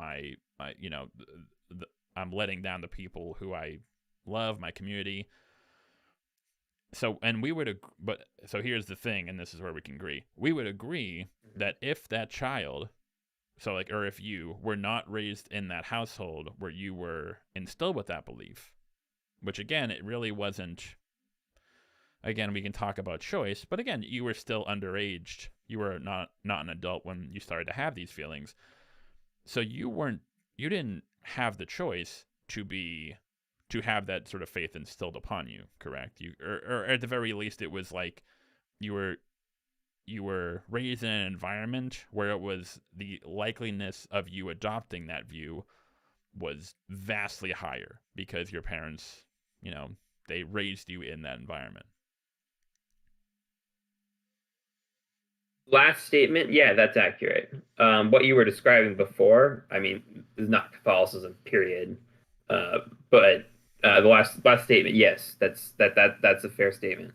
Okay, then this is where, because it's kind of like almost more of like a negative consequences by proxy almost. Because if I raise a child to be like, hey, homosexuality is wrong, it's sinful. If that child grows up and starts to have homosexual feelings, even if I'm not like straight out like, hey, I'm gonna disown you, hey, I'm gonna like beat you or like do something horrible, I've already kind of, for lack of a better term, poisoned the well a little bit. Because now this child is going to have these feelings of depression, anxiety, of tension, of turmoil in their life, and they didn't really have a choice in the matter because it was sort of put on them, I guess. And so like, and that kind of going back to our example when it comes to say like drinking or smoking, while we might say that you are correct, like, comparing that religion and smoke, it kind of gets lost in the weeds. However, what I will say is what we do know is that there is a lot of demonstrable objective evidence showing that when it comes like LGBT youth who were raised in religious households where these attitudes were commonplace do have higher rates of depression, anxiety, suicidal tendencies, rates of suicide, self-harm, etc. So then the question becomes, at what point and again, I'm not necessarily saying that like we should, go in and like take, I'm not going to go to someone's house and like, hey, you brought that baby to church, and like we bring them to social services. However, it seems to be demonstrably proven is that if a child is raised in an environment where these ideas are commonplace about homosexuality, and that child ends up being homosexual, it will objectively across the board lead to a higher rates of harm coming to that child where they have no choice in the matter because they didn't choose to sort of like be influenced by those beliefs, as opposed to the child just growing up in a secular. And again, that child might still, like any gay kid growing up in even a non-religious area, they might still feel elements of being an outcast, of tension, of just sort of like their own turmoil themselves when they're trying to deal with it. But when you add in the fact of this sort of like this belief that homosexuality is a bad, and that's sort of like reinforced in their community, at what point do we say, hey, this belief, this sort of like overarching belief of homosexuality is actually causing demonstrable harm to gay youth across the country? So what you're saying though there is, and you said it, and correct me if I'm wrong, if I'm misunderstanding this, but what you're saying is that due to the reported increased rates of suicide with kids in religious homes versus non-religious homes, that is an excuse that it should at least raise the question as to whether or not this morality should be preached at the kids. Am I understanding that right? It seems to be demonstrably proven that the general attitude of homosexuality is something that is bad, that is sinful, will, like, again, objectively, like based on evidence, based on polling data, statistics, will lead to higher rates of depression, anxiety, turmoil among these kids. And again, that is not to say. Okay, so here's what I would say to that. And again, that is here's what I would. Sorry, just to clarify, that is not to say that like, kids who are gay who are raised in non-religious households won't feel those feelings. They might grow up and feel alienated from their peers. They might feel shameful for other reasons not related to religion. Just sort of like there are plenty of cities and towns and like communities in the country that are not religious, where there's still sort of like stigma towards homosexuality. I grew up in the East Coast, like outside of Boston, and it wasn't overly religious, but there were certain we would throw around like certain slurs and sort of we were kind of careless with it. And then I moved to Chicago, and then I went back, and then like I was like, whoa, and I didn't really realize how much it shaped me. Just like the little passive comments, little things here and there. However, just to kind of expand on that, we agree now that like, hey, saying something like, hey, that's gay, or something like in a negative light, that can, even if it's something small, even if the person saying it didn't mean to say it like in a like horribly negative way, that can sort of build up and have an effect on gay kids around them hearing this, and it can kind of instill these beliefs. When it comes to sort of like religious beliefs, it's like that times 1,000, where it's like, it's not just that like, hey, gay is like, oh, that's gay, it's kind of in a negative light. This is something that is very, very, very bad and sinful. And again, it's not just, it's a demonstrable fact that in religious households, when this sort of view of homosexuality, this negative view is factored in, it raises these rates of anxiety, depression, suicide. So again, to kind of go back to what we were talking about, and we kind of agreed. Well, before we go further, I want to ask you something. My apologies. Go ahead. What do you think? No worries. No worries. What do you think is why? What do you think? Based on what you're telling me, these, and I'm familiar with these figures too. What do you think is the cause of that? The increased suicide, increased anxiety, increased self-harm. What do you think in those households is causing that? Why? What is increasing those depression, anxiety in gay kids? Why are those kids offing themselves at an alarming rate and hurting themselves? That come from religious households, more so than they are in non-religious households. Why religious households?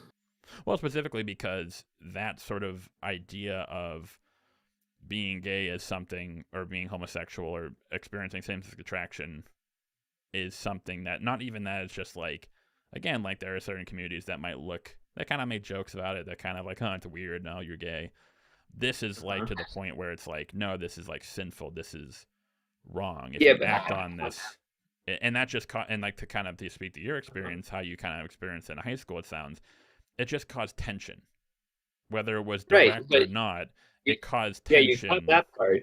Yeah, you caught that part of my experience, but you also, I don't know if I explained it to you, how the Catholic Church views homosexuality.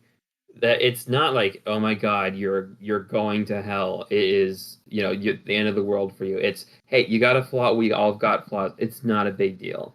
You can't act on these flaws. But do you see how just saying, hey, this thing about you, the fact that you might be attracted or might love someone of the same sex, is a flaw, can have those effects on LGBT youth? Like because the flaw itself is in the act, but not the attraction. The attraction is a suffering. Is actually, I don't know. There are people in the church that have been specifically honored for suffering with this particular attraction. It's put up as a positive thing. It's showing fortitude. It's showing self-control. But it's not that the fact that that's just a part of their makeup, or that that's become ingrained in their their psyche. That's not in a legitimate religious household. That's not frowned upon. My parents were confused. They weren't abusive, and that's in the majority of authentically practicing religious families, that's the case. I personally have never felt judged or unwelcome by anyone in the religious sector. It's from the LGBT community that I've felt that. That's where the dissonance came from. Well, we can touch on that if you want a little bit, but just to kind of bring it back, just to stay on topic. So you are correct in that, like, I don't mean to say, like, again, like it's not always just like, it's not a factor of like, hey, like someone pointing a finger in your face, like, get out of the house, you're going to hell.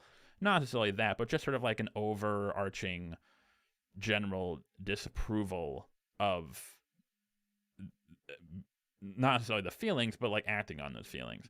However, so 2 points. One point is that even if it is like the act and the action or the feeling and attraction, the attraction and the acting on it are two different things. Real quick, I However, just want to address something in the chat real quick. oh, yeah. Hello, bro, how is love suffering? Love is not attraction. Those are two very different things. But moving on. Sorry, go ahead. So okay, but however, let's say that like just to kind of I'll go back to my point, but just to like touch on that. Let's say a young man grows up and he meets another young man and they fall in love. Uh-huh. Would it be okay for them to pursue a relationship where let's say they had a celibate relationship. Let's say there was two men relationship, They love each other, but they just did not engage in sexual intercourse. What if that couple decided to say adopt a child? Would that be still frowned upon in the church, or is it specifically the intercourse between two men? Specifically intercourse. Oh, so the church would. So like the church could like, if Yeah, I was like, and that's gone back for centuries. I'm not familiar with the term of a chivalric union, but it was precisely what you're describing between two men, and this was medieval times. They would take a vow to each other. Yeah, they're not going to fuck each other, but they still love each other, and that's been taught as a good thing, because love itself is a good thing. That's why I said. That's why I was careful. That's why I wanted to make clarification between attraction and love. There's a difference there, and is this isn't homosexually related, but it's kind of similar to this topic. So my grandmother, great grandmother, another rule of Catholicism is that a Catholic cannot get married in a non-Catholic ceremony. Okay. Mm-hmm. And and you can also not get married to a priest, for example. My grandmother married a priest in a civil union. So it was, and then, 3 years later, they both, came back to the Catholic way of thinking that this is wrong. However, they had 3 kids in that time frame. And so they lived together basically like an intense, I don't know, saying brother sister relationship sounds creepy, but a celibate lifestyle. They lived the rest of their days like that. So it is very possible to have a love for someone. Love is never bad, but what you do with that love, that's a very different thing. So to expand on that, what are your views? Just it's kind of another 2-part question, but just to answer, what are your views in terms of? So, for example, like let's say I'm talking like a heterosexual couple now. They're both religious. They fall in love. Do you see sex as something that is like just like solely used for like procreation, or that is something that can be something beautiful between two people who love each other? It's supposed to be the latter. It's something beautiful, and I believe the church uses the word sacred, but it needs to be within certain circumstances. Otherwise, it's an abuse of something sacred. Between two people who love each other. It needs to be there needs to be the bounds of a marriage, not a legal marriage, but a spiritual marriage.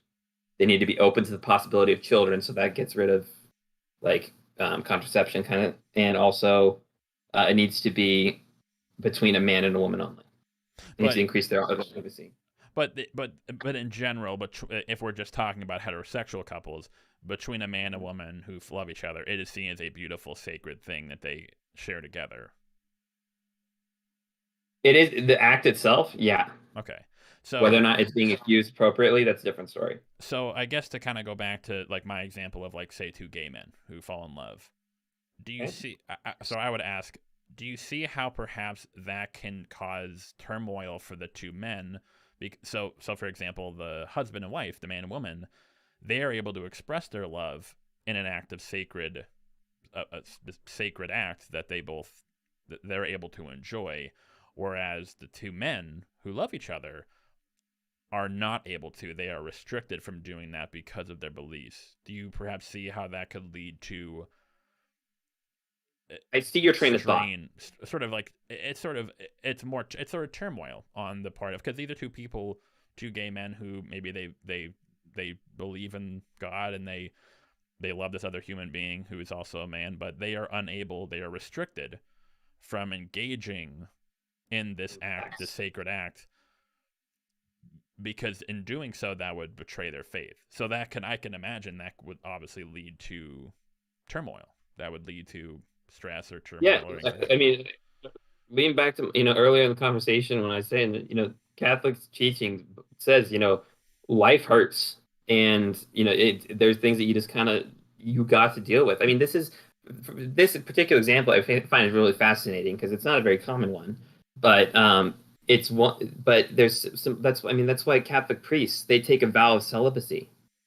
They can't do it either. However, But they're giving up one good for a higher good, in their opinion, what they value higher.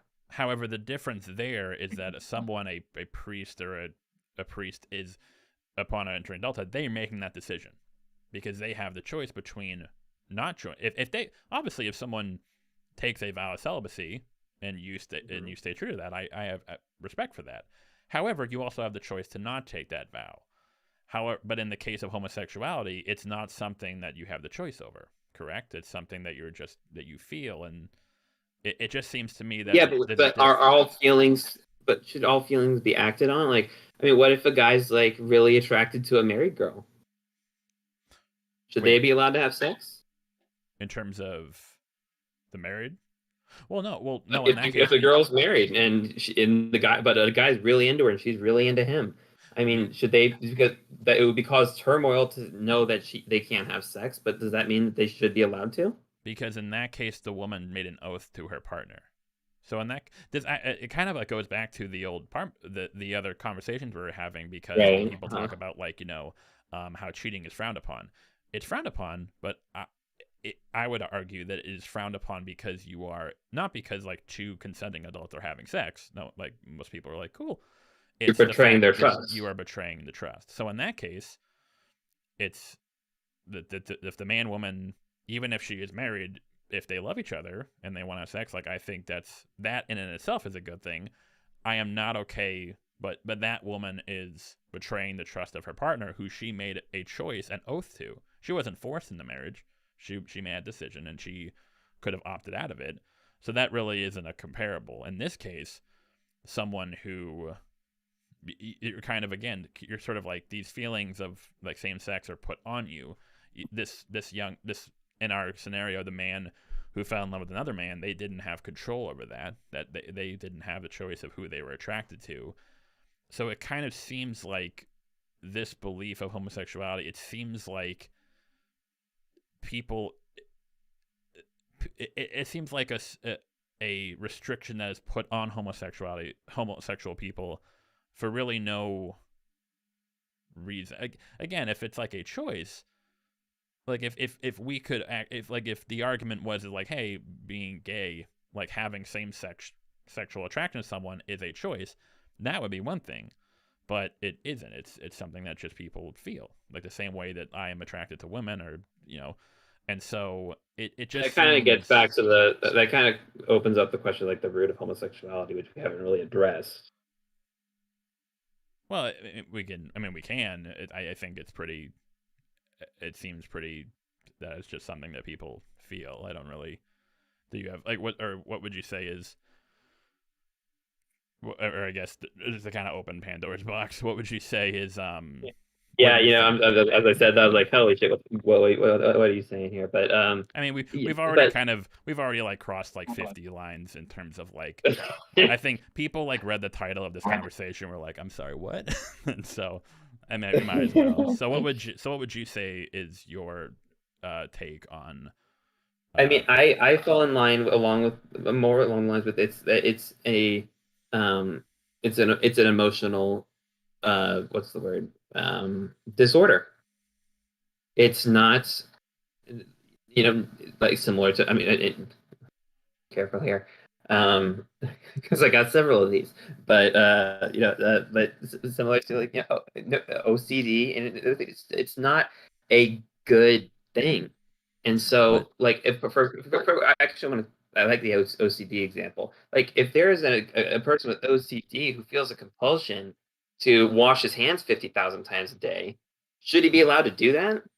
It's not healthy. But the difference there is that if there were certain restrictions put on people with OCD, like if I were to if I were to bar OCD people from the bathroom because like, hey, you're hogging up the sink because you're washing your hands 50 times a day, there's a certain like restriction being put on them. I wouldn't do that. I would just say, hey man, I'm sorry that you have that. I mean, I don't see right. You would also want them to seek treatment, and I don't see any bars being put on a homosexual couple either. Well, so the difference like they have the free will to do what they want to do. But I'm glad you brought that up in terms of treatment, because you are correct. If someone was like struggling with OCD, like symptoms of OCD, and it was causing them stress, I would want them to seek treatment to like, help them overcome those difficulties, the stress that is caused by that. However, here's the difference. So let's even like, again, I don't see being gay as a disorder. I think that's a bad way to put it. But let's just say, for the sake of argument, I do. What seems to be the goal in seeking out treatment, it seems, would be to quell the amount of stress that you are feeling, the amount of stress and turmoil that is being put on you. In this Say that again. I'm sorry. It seems that, like, in the case of like, hey, if we want to, if I told someone with OCD, hey, you should seek treatment, the reason I'm telling that is I think it would benefit them. Because I want you to be free of turmoil and anxiety and stress.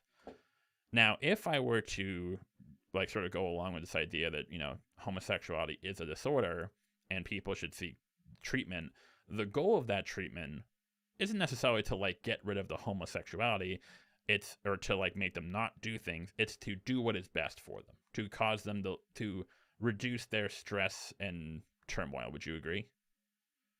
Yeah. Okay, so you agree with that. What I am saying, or like from my point of view, and like to your point, you said, just to kind of like as a two-part, you mentioned that in your sphere, and like there are some, but like in certain Catholic spheres, being gay isn't like or like acting on like gay feelings doesn't mean you're going to go to hell. It doesn't mean there's going to be like severe biblical consequences, correct?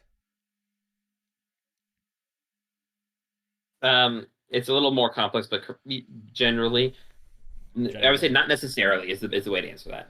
Okay, so here's the whole thing. If I were to grant it, like say like someone who had homosexual feelings did have a disorder, again, I don't like that word, but let's just for the sake of argument, if I asked them to seek, if I wanted to get, hey, my goal is to cause you the least amount of turmoil so you can live your life like without stress, without turmoil, without anxiety, demonstrably, based on demonstrable evidence, based on statistics, all across the board, almost like it's like flat out crystal clear that the best way to do that, to reduce that stress, to reduce that anxiety, that turmoil that men and women feel if they feel same-sex attraction, is to try and disperse this attitude, is to not just like say like, hey, here are some like ways you can cope with these feelings so you don't act on them. Because again, as we see, there's crystal clear evidence that this does lead to higher rates of suicide, depression, anxiety. If my goal was to reduce the turmoil and the hurt of these people, it would be to not raise them in an environment where these feelings that they have are seen in such a negative light, where then they grow up in this community and then they face this. So basically what I'm saying is that it seems demonstrably that if we take this raising kids raising children in an environment where homosexuality, same-sex attraction is viewed as sort of a disorder or a negative, that will reduce, if they go on to be homosexual or experience same-sex attraction, that will drastically reduce their chances of experiencing turmoil and anxiety and stress. So that would be my treatment for it. And my treatment for it would be, hey, it's if my son came to me and said, Dad, I am, really into this hot dude in my class, the reaction would my ideal reaction would be, the way to treat that would be, you know what? Okay, so I saw this really hot woman in the bank today. You're just like me. There's no issue there. But did I fuck the girl in the bank? No. I mean, we have to have self-control.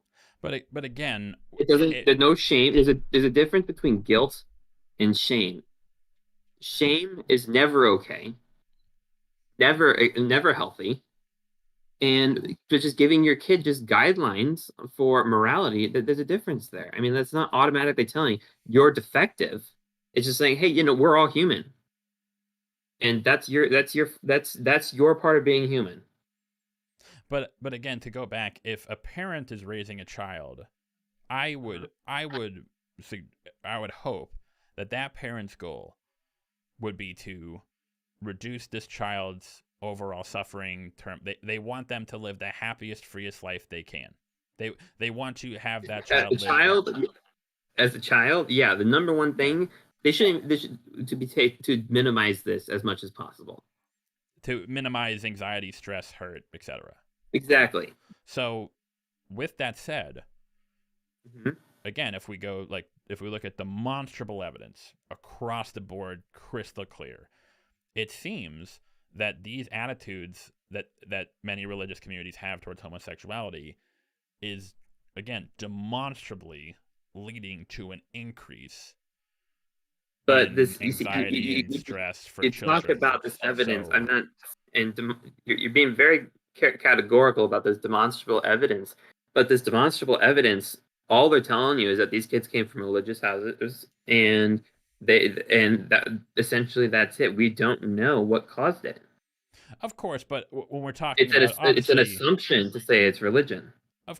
Well, the issue is that correlation, obviously we understand correlation and causation do not always, that is a common fallacy. However, the evidence, again, is again, it's not just like a little thing. It is like overwhelmingly shown that children who are raised, not just religious houses, but like religious houses, like, if a child's raised in like a religious house where, like, I don't know, what, like a certain religion where like homosexuality doesn't even like factor in, then it probably won't affect them. This is specifically being raised in religious households that have these views of homosexuality. And again, it is. But again, isn't it also possible? Isn't it also possible though that the child who's coming from a religious household is damaged by the society outside the house, that is causing them to doubt themselves? If that were the case, then wouldn't that also apply to children? It wouldn't. Then what would explain the drastically lower rates of children who are not raised in religious houses, or of specifically LGBT teens who are raised outside of those households? Yes, because there you have a household where there's no dissonance.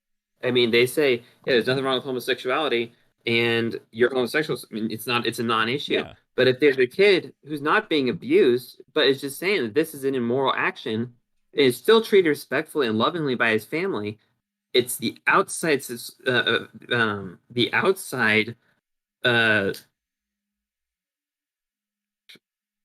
effects that are causing, that could be argued are causing these suicide rates. These outside influences. I can't think of the word. But again, if we're just focused on LGBTQ teens, again, the only differentiating factor here is that dissonance within the household. So, for example, two kids live next door to each other, two gay kids, or it could be a larger problem with society. But again, if that was the case, then we would see the rates. We would not see the increase of that within the gay household in the religious households, right? Because if it was a problem with society, then then the fact that a kid was raised in a religious household or not wouldn't matter, right? Because they're living in the same society. I don't think you have much experience with the religious household. Then it's a very different society. But just to kind of lay it out, what I'm saying is that if it seems like again, two kids, one is raised in a religious household, the other is raised in a non-religious household. If what you're saying to the point, what if it's an issue with society? What we would see is that those two kids, LGBTQ kids, whatever, gay, whatever, they would probably, if they live in the same society, they would on average experience the same rates of anxiety, depression, et cetera. What we see in terms of demonstrable evidence is that those LGBTQ kids who are raised in religious households show higher rates, not just like a little bump, like very like significant rates, because of that added dissonance of them feeling, again, like we talked about, they're always going the added bump though is something I'm glad you brought that up. That's something that I was hoping we would get to. Well, just to finish up, so like, we agree that if a gay kid goes to school and he sees all his friends, chicks, and they're talking about chicks, that is going to cause them, they might feel alienated no matter what. However, if our goal again is to do what's best for the kid, to cause them the least amount of stress and hurt in their life, it seems like, and again, based on demonstrable evidence, it seems that the added dissonance of the influence of the religious household telling this kid that the feelings you're having are not good, or like they're sinful, is just amplifying that alienation, that turmoil, that depression, anxiety to a significant degree. But that can be data can be flipped on its head exactly the other ways, that these Christian homosexuals are being told. I mean, like, this was what pissed me off in the last video where we were in the comment section, which is that you're either a bigot or you're a brainwashed idiot. That kind of talk comes outside the home from the pro-LGBT community, and that can cause suicidal thinking. I mean, that's what was most affected me the most. Wait, so what? This judgment that comes from these so-called inclusive communities that aren't inclusive. I mean, I think what's his face? Second dude that you spoke with, when he was saying that we should make an outreach to gay Christians to tell them there are better options, and we can tell you of accepting groups of people who are be better for you. So we know better than you do. Well, real quick, just to confirm, I think I already established that earlier. I am totally against that camp. Like this is why when I'm talking to you, I'm not saying like, what's wrong with you? I can't believe, even if I don't agree with the things you say or how you're living your life, I think that I don't agree with it. We're able to have a conversation because you are an adult. I respect, hey, you are able to make your own choices. Even if I don't agree with them, they are your choices. It's your life. You can do as you please. That's how we're able to have a civil conversation. However, specifically, we're talking about the differences. We're talking specifically about before that happens, before that person reaches adulthood. Because again, we can't separate the two. It's impossible. We can't separate the environment a child grows up in with. It's like, it just turns out that this child turned 18 and they, instead of just going out and getting a boyfriend or a husband and having gay sex, they decide to overcome it, to try to not pursue, to not do that. Now you can say it's like, well, yes, it is their choice, and again, we can't force them to not do that, which is why I completely agree. I think those people that you're talking about are just as much fucking idiots. However, we're talking specifically about the way that children are raised in these communities and how that, again, objectively leads to higher rates of turmoil, depression, tension within their lives. And if our goal is to try and reduce that, it seems obvious what we should try to. It seems very. It's almost begging the question as to how we can do that to support LGBTQ It teens. sounds like what your solution is to decrease the level of Christian, I don't say Christianity in general, but in the homes of raising children. To not necessarily Christianity, but to in terms of certain beliefs that influence children later down the line. Right, but you got to take Christianity as it is. I mean, Christianity is built on these tenets, and if you take it away, I mean, you can't call yourself Christian. That's just not. You're another form of. But there are different. But there are different sects and interpretations of Christians that operate differently. Correct. So, for example, two people can be like. Do you believe that you can be a Christian and have premarital sex? I believe you're a bad Christian, but yeah. Yeah, but at the same time, you would never say to that person, "Hey, even if I disagree with your act," the same way I'm saying this to you, you would never say to that person, "Hey, I disagree with your actions, but I'm not going to put your faith in question," because to do that would be, I would assume, very. Well, I would have to read the person's soul. I mean, I couldn't that. I wouldn't be able. That's not possible for me to do. I mean, I could say your actions are completely contradiction to what you claim to believe. But are there certain? But again, Catholicism or Christianity is not a monolith, the same way that it like Islam isn't, where there are various sects of like wildly different interpretations that lead to wildly different outcomes for the people themselves, but also others. So for example, how do you feel about, say,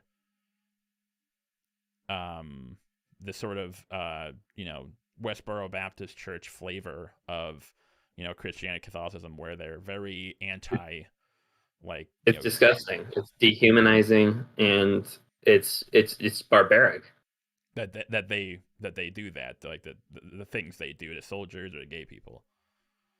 What they do to soldiers, the way they degrade homosexuals. So and soldiers, yeah. But so now the question is that, do you feel that is that just a simple difference of opinion or like interpretation, or do you feel like they are objectively going against the God they claim to believe in? They are objectively going against the God they believe in. And what is that based off of? Is that just based on your own beliefs, or? So Christianity, I mean, I know you said it wasn't founded as a monolith, but it was. These beliefs are much older than what we're seeing here now. These newer sects, they're come in within the last, in the 20th century. Christianity itself, way more. It's an ancient religion, and these teachings have not changed. Well, so if you're going to depart from them, you're not Christian. But where does that limit go? Because are we talking like, there's a lot of stuff in like the Old and New Testament. The limit goes to the founder. Yeah, but you would agree that there are certain things in, like, say, the Old or New Testament of like the teachings or like beliefs of Catholicism or Christianity that we don't practice today because we understand that they're not good. Correct? No, I wouldn't say that. What would you so Christianity and Catholicism, those teachings have been around since the time of Christ. And what you're referring to with the Old Testament, different story. Wait, why though? Because for example, that is Christianity. I mean, it's in the name, first of all. Founded by Jesus Christ. Jesus Christ wasn't around during the Old Testament, okay? That was a way different time. And since Christ came and gave these rules, they've stayed the same. And in these recent, I'm not gonna say there have been disagreements with Catholicism beforehand. That has been going on for centuries. But this, like, what you're describing, that's not just because they call themselves Christian. You can't just say, for example, I'm not going to say, oh yeah, I vote for Joe Biden and I agree with everything on the Liberal Party, but I call myself Republican. That makes no sense. Well, it depends on what you In order to mean be by. part of an organization, you have to follow its rules. But it depends on what you mean by, like, there are many people who like don't believe that the current Republican Party represents like true Republicanism. Like there are many people like look at the Never Trumpers. There are plenty of people who didn't feel like, yes, this person is the head of the Republican Party, but they don't represent what it's supposed to be about. I'm sorry. Could you repeat that? I think that's sort of like a reductive, because, like, for example, there were plenty of people who were a part of the Republican Party who, when Trump came into office, they became Never Trumpers because they didn't believe he was representing the Republican Party. Just because he was in charge of it, or like the leader of it, the head of it, the most prominent figure in it, doesn't necessarily mean he is living up to the beliefs, values of the Republican Party that other people, in their opinion. Yeah. Yeah. So, but here, though, I mean, that's not the case. We're talking about people not living up to the standards of the founder, not the founder living up to the standards of the organization. Okay. Does that mean? I'm sorry. I feel like that was kind of a bleak thing to say. It's more about like staying true to those core values that you speak of. Right. So I guess my contention is that when it came to, so would you say that, or I guess Christ, would you say his tenets are to cause? Again, I'm not very, as you said, I'm not very like. You kind of have to educate me on a lot because I'm not very well versed on it. But to my understanding, from everything I've heard about him, it's about making the world a better place, about reducing human suffering as much as possible, or having people live. I don't blame. Lives. I don't blame you for coming away with that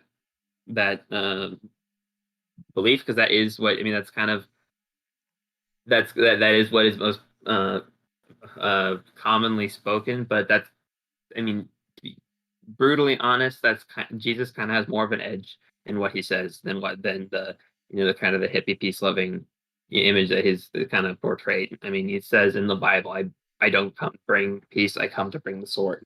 Meaning that there are standards. Standards have to be followed.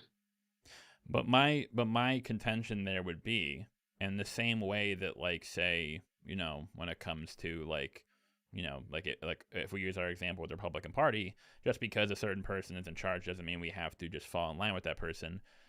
Is, at least in my eyes, what I would say is someone who is religious from this viewpoint is, if those standards that were set by this individual are demonstrably leading to harm being done on people with no choice of their own, and it just seems like really needless tension and turmoil in their lives, because the alternative there is no, like, it's not like sort of like a best of two bad options, like, if like, oh, if you do this it's bad, but also like so for example, to go back to your point about, that's why I asked, if a gay person believes, if a parent believes that, hey, yes, if I raise my son to believe that homosexuality is a sin, it might cause them tension, it might cause them suffering. However, that pales in comparison to the suffering they will experience if they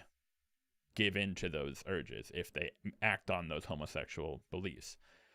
That's kind of why I wanted to clarify earlier. It seems to me that, because that's why I kind of wanted to clear it up and ask you that question, I don't see just sort of like the utility, I guess is a better way to put it. It just seems like, hey, we're going to influence these kids with this belief that we know will eventually cause them harm down the line, for no other reason than this particular individual said so. And it seems like there's no other virtue beyond that. Mm-hmm. And unfortunately, this kind of leads me kind of reminded me of our conversation via in the comments on your other video where I felt this was going to be kind of a circular conversation because it does come down to personal beliefs, and you're not going to, and if you I mean that's because you say individual, I think creator, and you do it the create making doing what the creator says is something very different than what some rando says.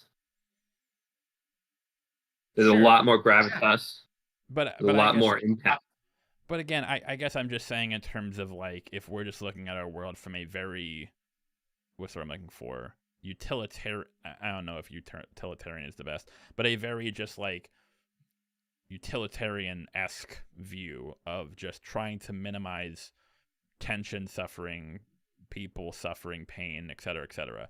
It seems to me that it just sort of like I don't see the what is the value in that? Even if the creator did say that homosexuality is a sin, what is the value in influencing kids with that when we influencing kids with that belief when we know demonstrably that it will eventually lead to them that leads to objective turmoil, anxiety, suffering for them, even if they are able to sort of embrace their faith and overcome that and not act on it, it's still causing them, it seems like, needless suffering that isn't being inflicted on others. Well, I mean, I think that's a true statement. I don't think suffering is something that should be avoided as much as you're thinking, as you're saying. But I think this can be applied to other things. I mean, like, for example, kids with handicaps. That's something that's inflicted on them for apparently no reason. But do you think certain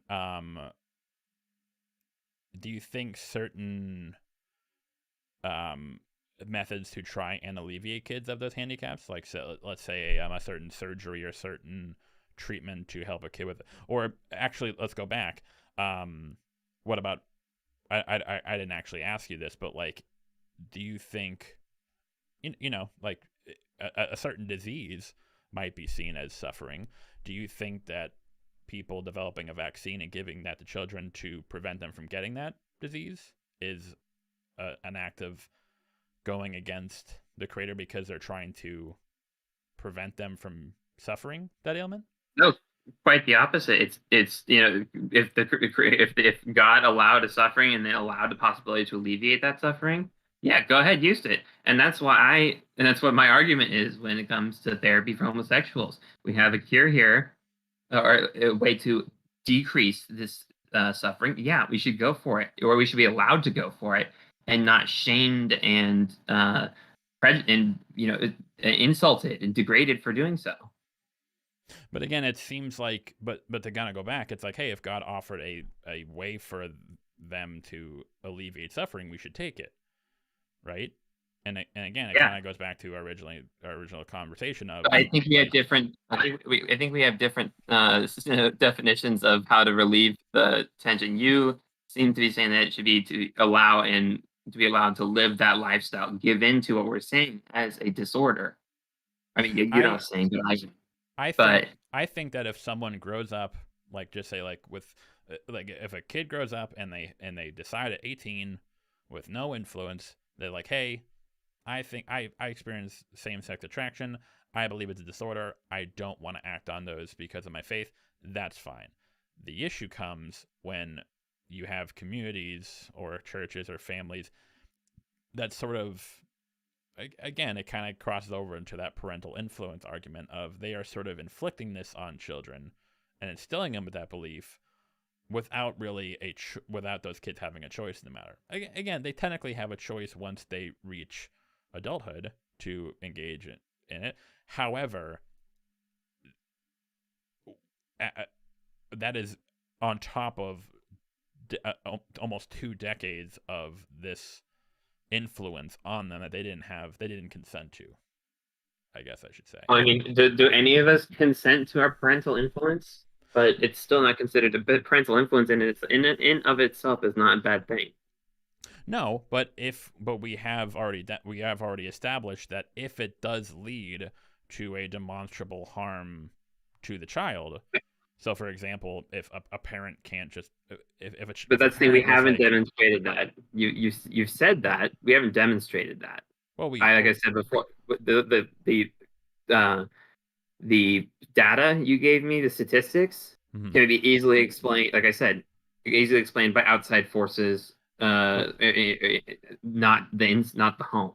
But again, just to confirm, if that was the case, if the living in a religious home did not factor in, we would see the similar rates among children who were not raised in religious homes, correct? No, I'm saying it is factoring in, but it's not at the hands of the parents. It's at the hands of those who want to try and make the kid feel like what their belief is wrong, Yeah, but aka the LGBT community.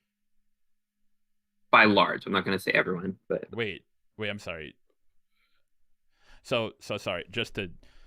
So what you're saying is that an LGBT, let's say a lesbian girl who grows up in a Catholic or Christian household, when she gets to adolescence, the reason that they are experiencing turmoil or anxiety is not because they were raised in a household where or in a community where the attitude towards those feelings was as sinful or wrong. It's about people in the LGBT community telling that person that, hey, you being gay and Catholic makes you a bad person. essentially, yeah. Because I mean, all I know is I've heard the one, I've not heard the other. I've been told that I'm bad and I'm misguided, I'm brainwashed for for even assuming that I could be Catholic and gay, but that didn't come from the Catholics. It came from the non-Catholics. But again, I agree with you that those people are completely out of their depth. To say that like, hey, you can't be gay and believe in have a certain belief. I absolutely 100% think those people are fuck those people. However, I also feel the same way towards people who would even passively tell someone that, hey, these feelings that you're feeling, even though they bring no harm to anyone else, and they actually and that me saying this, will cause you anxiety and depression. That this is not good. This is not something that you should pursue. The thing I'm saying is I kind of view both parties in the similar light, whereas you only view one party in that light. I think that's an accurate statement. So, I see one. So like there are like we can go. I mean, I could find hundreds, if not thousands, tens of thousands of examples of LGBTQs teens saying that their turmoil came from living in a community where their feelings of love towards someone else or wanting to or just their community telling them that who they are or who they're attracted to, that is a bad thing, directly cause their stress or like their depression, their turmoil. I'm not quite sure how productive this next comment is. You feel free to slap me down for this next one, but I can come back at you with just as many kids in Christian households who will say the exact opposite. That it's society that is responsible. But what I'm saying is that I agree with you. I agree that. So what kind of like where we are right now is I'm saying A and B are bad. You're saying no, B's bad. It's like I actually right, and I think I think that's going to be.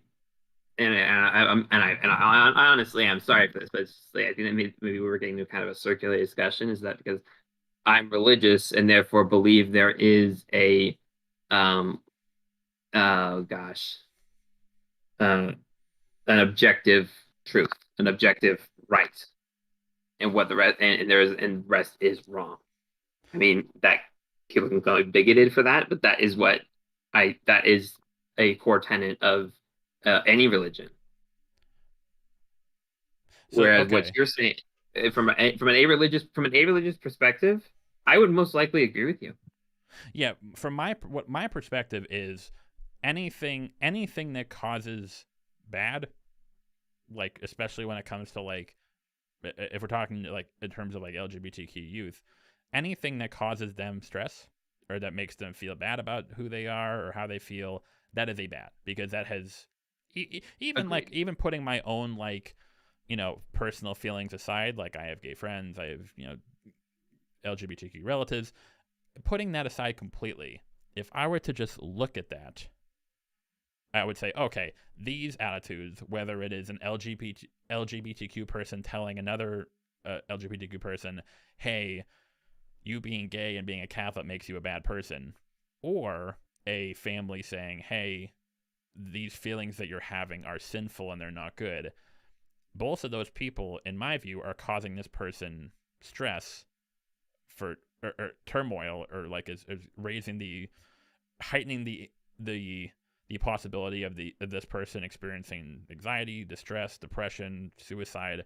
That is a not good. We should stop that.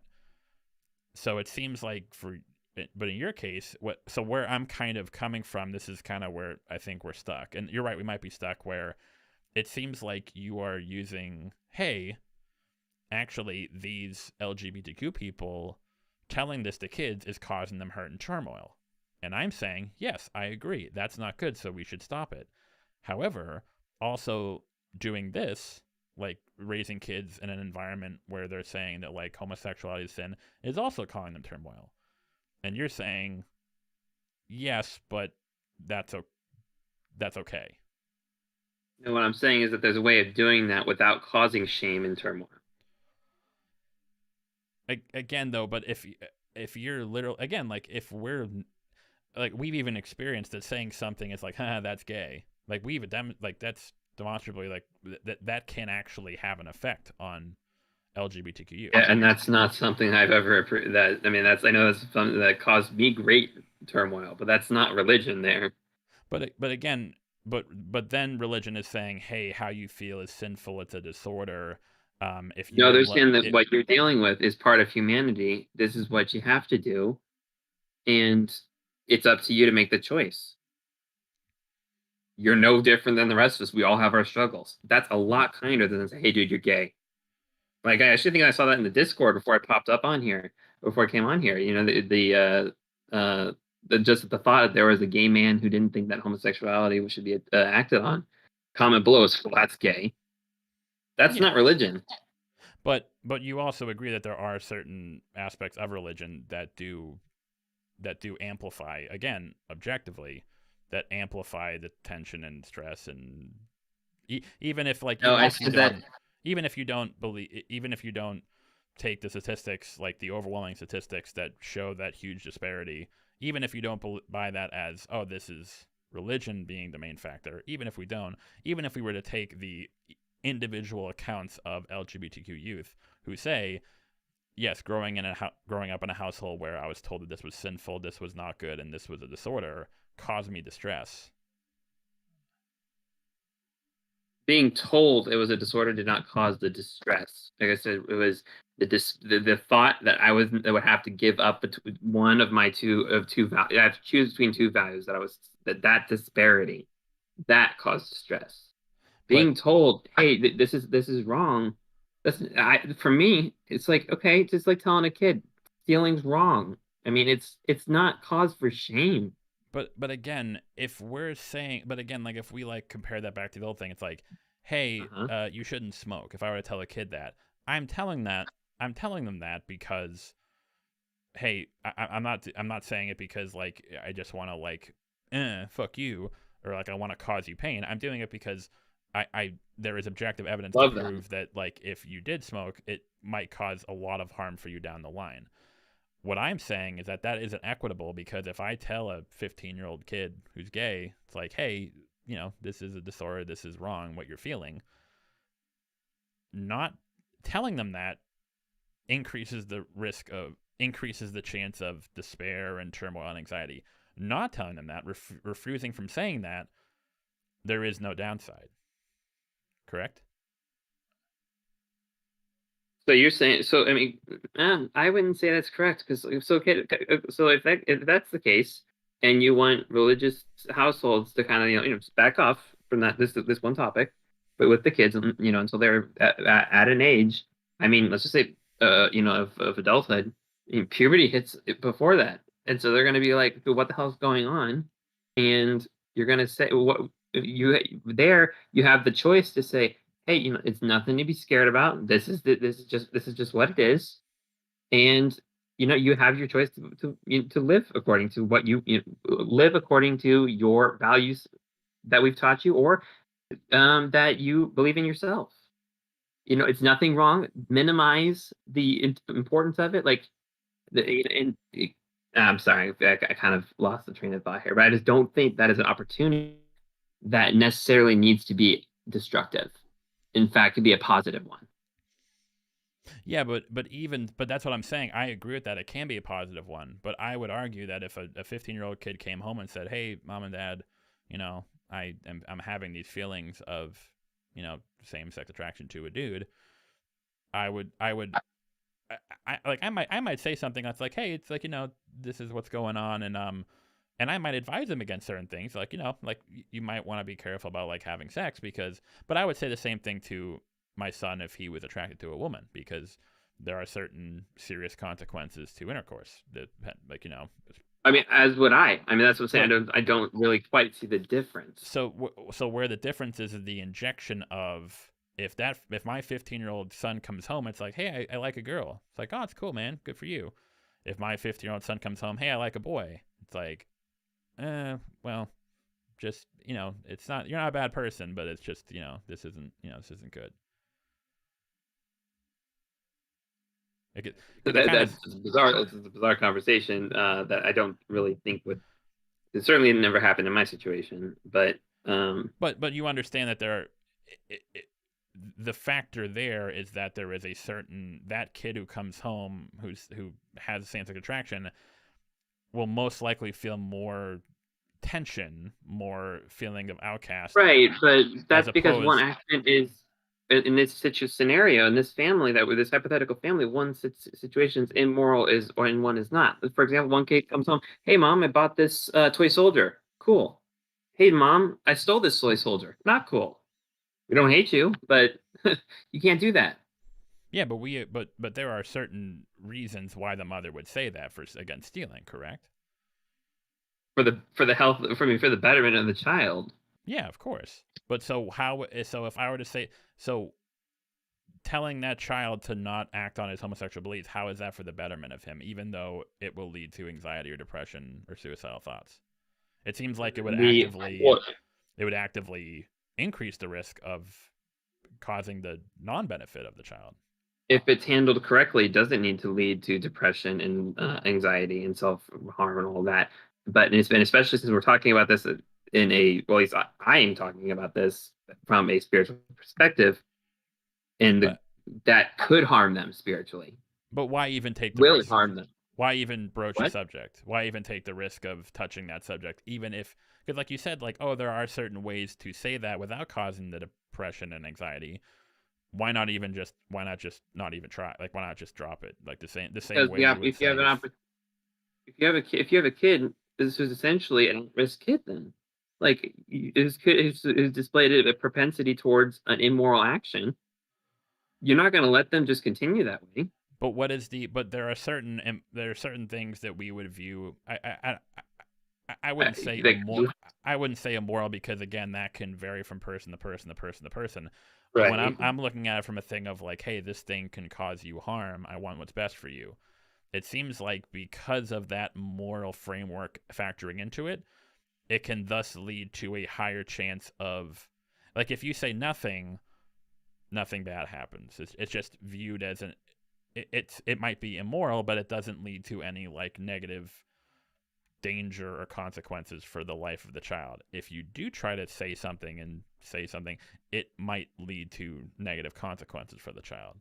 Do you see the difference where it's like I understand what you said, it's immoral, but it's not inherently any more dangerous than anything. It would be like saying it's not inherently dangerous in certain aspects. It feels like it almost. And what the aspects are, we're going to disagree. Well, so what would the dangerous aspects be? What would the consequences be down the line if you didn't say something and that child ended up engaging in, like, he had sex with his boyfriend or something like that? What would the consequences be? So, I mean, I mean, do you want to go with my concept? I mean, like from my Yeah, perspective, in your view, yeah, or yeah. like In my based on perspective here, it kind of sounded yeah, like earlier that you're kind of going off of the interpretation of what the creator is saying. So yeah. So what I see is that my kid that I've raised to be Catholic, going down a line that could potentially, first of all, cause tension in his family, even if it's not intentional on the parents' part. But there's going to be, why would it cause tension though? because he's living a lifestyle blatantly against the teaching that he was brought up with. I mean, it's just going to be taught. There's no need to cease the relationship, but there will be tension. But And then, wouldn't the but solution the bigger problem is wouldn't the solution for bigger that to problem. reduce? But just real quick, wouldn't the solution for that to reduce tension across the board is for the parents to try and accept that child as they You're are? asking the parents to reject their own beliefs. For the benefit of their child. Yeah. What? And I think yeah, that, and I don't, and if they honestly believe if their beliefs are sincere, that's not for the betterment of the child. But why? But why? What would the negative consequences for that? Because child if they're because I'm going to say 99.9% of people who are against homosexuality are for spiritual reasons, and if they see their kid leading a life that will lead towards spiritual, spiritual damage, it's not to the betterment of the child. If that's a value that the parents hold, they're essentially allowing their kid to go down a path they don't believe is good. But where would that path It's lead? dangerous. In their view, I mean, if we're just gonna be blunt, hell. Okay, so just to go back, that's why I had asked specifically, is this a fear of like, hey, if you do this, you might burn in hell? That's like the consequence. Right, and I said not necessarily. The issue, because with Catholicism, there's the concept of the practice of confession, where if you commit a sin, you can confess it and be essentially, forgiven, and you roll on with your life. But however, you die with these sins unrepentant. So why wouldn't that you could be condemned to hell? So why wouldn't what if we like, and again, in order to like kind of make a sweet deal for everyone, hey man, you can do whatever you want, you can have sex with dudes, you can have gay orgies, whatever, just make sure you repent before you die. Would that? Because that's pretty hypocritical. Yeah, but that reduces the overall amount of stress, right? Because that way the person isn't. This is where I think I'm not. Stress is not my concern here. The concern here is like, do you want to be honestly sincere in your beliefs or not? So you believe only and you're only going to believe. You're only going to resolve this dissonance, this instability, if you are sincere in your beliefs and you stick to your values. And finding loopholes isn't going to do that. But again, that goes back to the question of like, the children don't have the choice in that matter, right? Because they're raised in a home where they're sort of instilled with this. I said that. I mean, I think we've gone over that. Why I don't think that's the case. Well, again, as a child raised in that household. Well, again, but again, we're not just talking about necessarily just your experience. If we're going across the board, like it's even in that environment of feeling it's like, hey, this is a bad thing. It's not really something a child can, upon reaching adulthood, their agency to make that choice is severely hampered by having this fear of letting their family down, the fear of their tension in their family, the fear of burning in hell.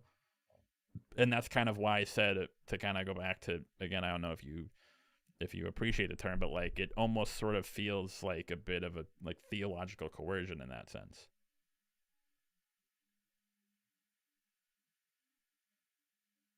I mean, theological. No, I'm following your train of thought where it comes across as a theological coercion. But if you honestly believe that there is a God, He has set these rules, and I'm going to approach this here.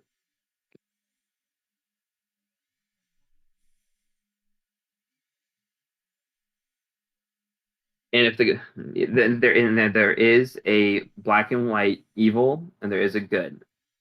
You want to protect your kids from falling on the evil side.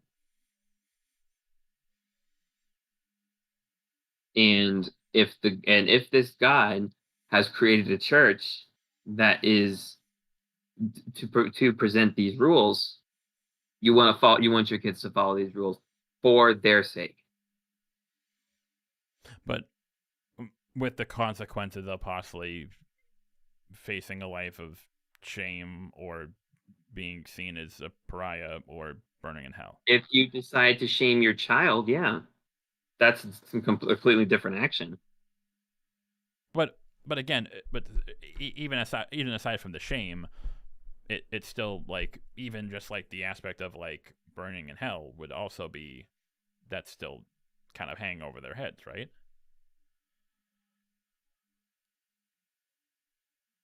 Sorry, I got distracted. I really do apologize for that. Could you say this again? Say that again. Regardless of how the parents teach a child, there's still that like fear, that fear of like burning in hell hanging over their heads, though, right? Right, and I don't think that a level of fear of hell is unhealthy. That itself does not cause, in the majority of people, self-harm, suicide, all the stuff we talked about. But it can lead to them taking certain actions which might result in anxiety or depression or like suicidal thoughts, though. It can lead to other actions that are positive as well, though. Absolutely, and we don't disagree with that. But I don't necessarily think it's a zero-sum. Like I sort of heard this before too, in terms of like, it kind of goes back, kind of like the red pill thing. Like I don't know if you saw those, like where I talked a lot about that, but like, hey, there's bad, but there's a lot of good. And I guess my contention is that I don't necessarily think it has to be a zero-sum game. I think that there are plenty of even if I'm not a religious person, I've seen people. Religion can be amazing. It can help people in their like darkest times. It can instill a huge sense of community. It can save people. It can save people's lives. However, I don't see it as sort of like as a take it all together. I think that there can be ways where we can say, hey, there is good. And again, that's sort of like based on my philosophy or my outlook, where my intention is the way I view good and evil is, if it leads to something that adds to the overall happiness of the human race, good. If it doesn't, if it hampers that, evil, basically. And so when I see, hey, the aspects of community, it can help people, it can give them hope. That's a good. I think those are good things. But if it comes along with these aspects of certain views towards homosexuality, and again, there are many people who are Catholic or Christian who, I mean, wasn't there a transgender Catholic priest, I believe, I think they became the first transgender Catholic priest. I've not personally heard that one. I mean, I've heard similar stories. For example, like the blessings of. I mean, there have been blessings of gay marriages in Catholic churches. Yeah, but it's not something the church condones. So a transgender priest, not something the church would condone. So for that transgender and this is, I think, sort of where I think a lot of people have had sort of like a conflict of faith, even if that transgender individual lives their life by they help their community, they give people hope, they save lives, regardless of all that good. That what is viewed as a sin in the eyes of your creator would result in that person being dangerous. They would be living a life of good, but they still wouldn't be a priest. That's it. But it could still very well. They could be a freaking saint by living a virtuous life, but it doesn't mean they may become a priest. Because the priesthood is a concept created by the church. They decide what it is. Yeah, but you could be that guy's something else. but it's not a priest. Still be a good person. Still be a saint. Not a priest. But that person, if they engage in, despite all the good that they do, if they engage in behavior that is viewed as sinful, that person, and they don't repent before their death, would that person, despite all the good they've done, still the consequences would be to burn in hell? You said it without repentance? Yeah. Unfortunately, yeah. Okay. Yeah, I think it's just, I mean, again, I think we're probably, to your point, at this point where it's kind of gonna butt head go in a circle just because it gets, Circular. and I think that is sort of, at least from what I've heard, for a lot of people who have sort of like, whether they've been raised in a religious household, or they believe in a certain creator or God, their crisis of faith, or those who have gone through crisis of faith, it comes from the fact that they can look and see, I don't understand why this thing, even if it causes all bad and really very little good or no good at all, we still have to pursue that in order to be seen as a believer, to be faithful, when it seems like it seems like of course, like you said, there is suffering in the world, and like, you know, it's something that everyone has to accept and deal with. But I think that there is an element of, when does it cross the line into needless suffering? When does it come across the line where it comes into suffering that we're just sort of putting out into the world for no real utilitarian reason? Like, it doesn't really lead to demonstrable good. Like, again, like to say, hey, this transgender person wants to become a priest. They want to inspire people. They want to show other trans youth that, you know, you can, it kind of, like, actually, to your point, seeing a transgender priest might actually even circumvent the influence of the LGBT community people, like saying, hey, like, no, you can be trans and you can be a priest. You can be trans. Do you see the level of duplicity there? Where? So, if the Catholic Church defines the priesthood as only available to men, and then this person does this, they're openly defying the church that they're saying that they are following. But the reason, I think, but the difference there is, the reason people will have, and even devout Catholics or Christians, the people will question that, is because what is the utility or the benefit of restricting priesthood to only men? I didn't create Catholicism. I don't know the reason. This is where I see. But I think the question is that it's because the Creator said so. But people inevitably are going to say, hey, if there are many women out there who want to be priests, who want to spread the word of God, who want to inspire people, give people hope, and you know, just spread the teachings of our Creator, why should we prevent them from doing so for just what seems sort of like an arbitrary rule? Why should we assume that we know better automatically? Well, I don't think we do. I think that's what leads to people having crises of faith. They kind of don't.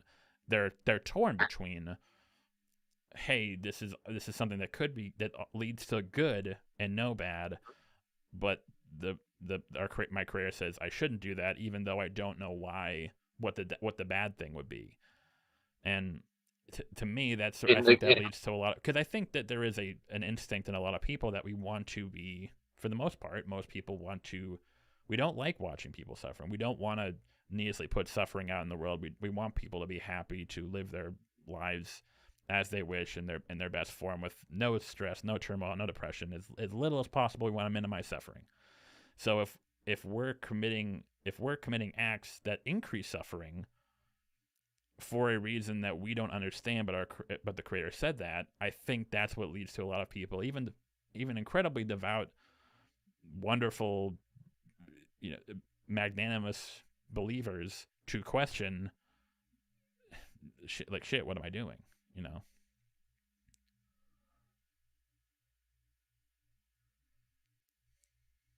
I think we kind of have a fundamental difference in our basis for both of our arguments here. It's not really gonna get resolved, because my point of view is, this is what God said. we have to follow it. If we don't understand it, too bad. And just like the 3-year-old who wants to touch the hot, pretty stove and is slapped by their parents, like, no, don't do that. It's for the kid's good. The kid doesn't understand why. Well, but again, those aren't really comparable because if the kid touches the stove, they're gonna get burns and they could get infected. And if the adult does something that is sinful, they're gonna burn in hell. But we don't. If it's But the difference there is that we don't understand the reasoning behind that. That's why it's called faith. Like you're not supposed to understand it. It's Of course, but that's why. But again, that's why a lot of people, even if they're wonderful people who do so much good in the world, sometimes have crises of faith where they realize, I want. Yeah, and I'm in no position to say that they're going to be damned because of that. I'm in no position to say that. But I mean, I just kind of want to go back to the origin of this conversation. Is that my entire position with you is that I wanted to be given the same freedom that is given to LGBT gay people who want to live that lifestyle. If I don't want to live that lifestyle, I want to be given that freedom. And in the last video, the caller and you were both saying no, that shouldn't be the case. I believe your phrase was that you wanted the people who believe that being gay is wrong should be gotten rid of. Only if they influence that on people who don't. If like for you, if you believe being gay is wrong, I don't agree with it, but like I don't think that you should be getting rid of. But if those people are trying to push, and it kind of goes back to the whole issue with children, if they're trying to push that on other people, that's who don't really, again, when it comes to children, it's very tricky because they don't really have the choice in the matter. If an adult doesn't want to get the vaccine, I think that's dumb, but like you're free to do that. However, if that person and the therapist who believes that he has a treatment for homosexuality. Wait, what? And the therapist who believes that he has discovered a treatment for homosexuality.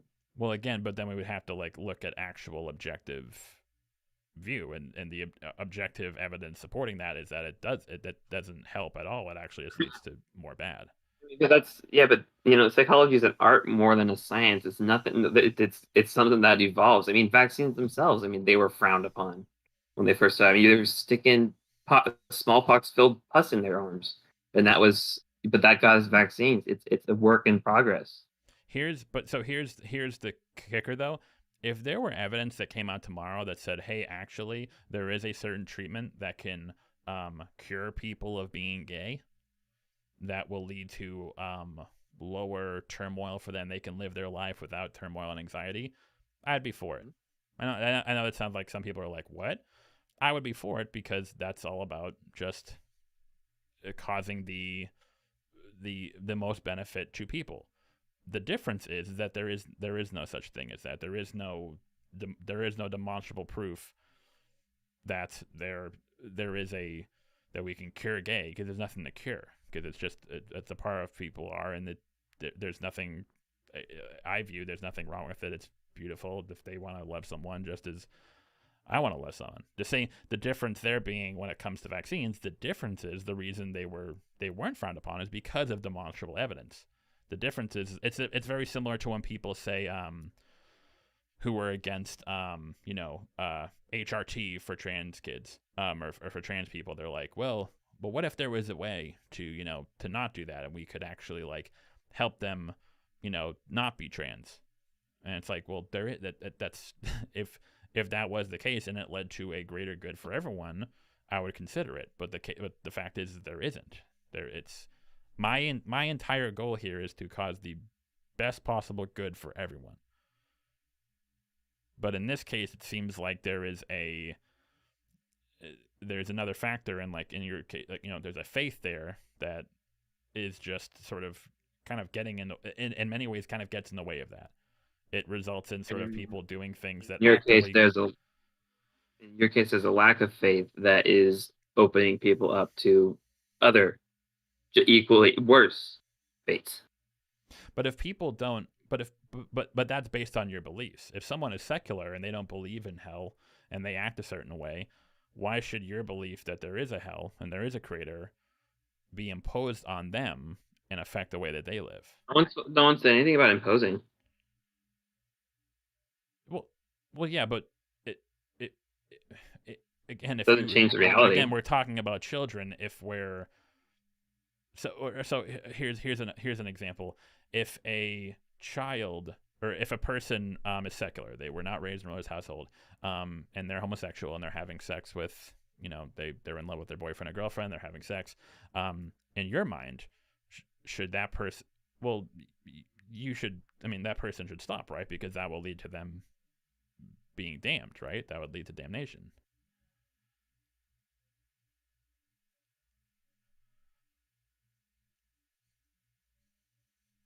I think I said that a couple times.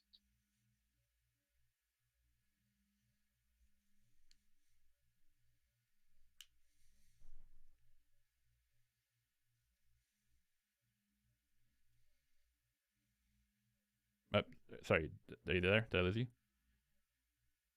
Yeah, you lost me there for a sec. Sorry. Oh, sorry. I guess I don't want to keep you. We can wrap up shortly because I think you're right. We're kind of in a space where we're not gonna we're kind of still kind of stuck. We were kind of getting there, and then we kind of got back under it. But I think maybe it's best. And so I'll give you the closing word. But in general, my view is that I wasn't raised religiously. I was raised in a religious a community, I guess you could say. There are people who believe, and from what I saw was that it seems like what's happening right now, whether Catholicism or Christianity, it seems like that there are many who are people who believe, who are realizing that hey, despite what this religion says, it seems like that we're spreading suffering into the world for no reason that we can see, that we can tell, that we can, and it causes them, when they see that the suffering is being spread, it's causing them a crisis of faith. And I see many certain Catholic or Christian sects who are they're reforming what they're doing. They're open to gay marriage. They're open to a transgender priest, and I think that's fantastic because to your point, I disagree. I hate those people, the LGBTQ people who say, "Oh, if you're gay and believe, or if you're a believer, that's bad." Because that's, in my experience, I know plenty of people who are believers who are the most wonderful people in the world. It's more about the larger culture of attitude towards certain things, such as a transgender priest or just a 15-year-old boy, deciding who he wants to love, and I don't think that should be seen as a disorder or negative. But we kind of hit a roadblock because there's nothing really to, even if I can say, hey, study after study after study has shown demonstrably that this is causing very real harm and distress and anxiety towards these children, and especially children, for seemingly no benefit, a very tangible benefit outside of faith. I think it's just very hard for me or others to swallow when we see this sort of suffering being put on or being spread into the world for no real discernible, again, tangible, visible reason to us, people who aren't necessarily who believe in, who have faith, or even people, and again, it's even happening for people who do have faith. Even it's causing them turmoil because it's causing them a crisis of faith themselves. So that's sort of where I stand the issue. But yeah, I want to give you the closing word, and then we can wrap up. But yeah. No, I mean, I kind of just expected it went how I expected it, and I just think the difference is that I don't need the reason to be tangible, visible, for it to be sufficient reason to guard against these behaviors. Gotcha. Yeah. Yeah. Well, thank you, man. Thank you for coming on. Yeah. I think that it was simple. I think we got it was that was a good. It touched on a lot of it. I honestly didn't. There were certain things where I didn't know we were actually. I was like, oh, maybe we shouldn't go there. We shouldn't touch it. But no, I think we handled that well. I think we were able to keep it. And of course, we're talking about very heavy issues. We're going to things we both feel strongly about and we strongly disagree about, but that didn't lead to the point where it was, that didn't lead to us like going at each other's throats. And I think we've given a lot of stuff to. I think the main cause of that was like it wasn't for like you and I to change each other's minds, was for the people in the chat to listen and take in our perspectives, and again, kind of going back to your point, was to make up their own minds, to not try and like, hey, you people in the chat, you believe this thing. It's more of just like, hey, here are our perspectives, and now it's on you to make your decisions. Yeah, there you go. Wasn't really a debate, more of a discussion. Yeah, absolutely. All right, well, thanks, Mac. However, one last question. Yeah. Go for it. Pepsi or Coke? Oh, Coke. Okay. Oh, thank God. Okay. I was about to ban your ass. I mean, there's Jack in it at the moment, but yeah. Oh, even better. Kind of ruins the flavor, but it's good. But yeah, man. Thank you so much for the discussion. I appreciate you coming on. I know it took a bit for us to kind of get together, but I really appreciate the discussion. Thanks so much for coming on. Oh, he's got. I think he didn't mean to, but yeah, I think we're good. Yeah. Again, people in the chat watching, thank you for sticking true. It seemed like I kind of was looking at the chat a little bit. I knew that was kind of be obviously just from the title. Just from the title, it was probably a couple people were gonna be like, what? Obviously, I was even debating. Some people, I think, even said before, I was even a little nervous of, is this even a discussion we should, broach? Is this something that we should even, is it even something that like I'm sure there are people who even would feel that like entertaining certain viewpoints would is not a good, that's irresponsible. Me and I grapple with that. I was considering it depending on me and his oh, was I not loud enough? Oh darn, I'm sorry. I should turn up the gain a little bit. No, that was probably better. My apologies. I got this new mic and it's really good, but it's a little bit quiet. So yeah, I kind of grapple back and forth with it's kind of hard because I'm sure the people who saw my convo with Richie Cooper, it's hard because there's a line between you want to be able to engage people with certain perspectives that maybe you don't disagree with, and maybe you don't believe in, that you think are not good. But it also runs the fear of well, where's the line?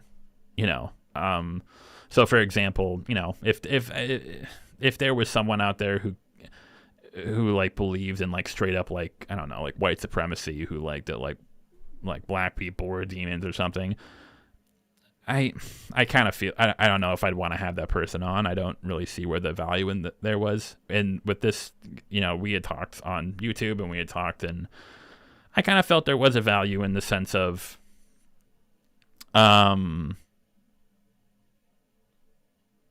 I think it was an issue of, it's less about understanding. It was more, if it was someone who was an actual someone who was the administrator at a gay conversion camp or someone, I probably wouldn't want to have that person on. I don't see where the value would come.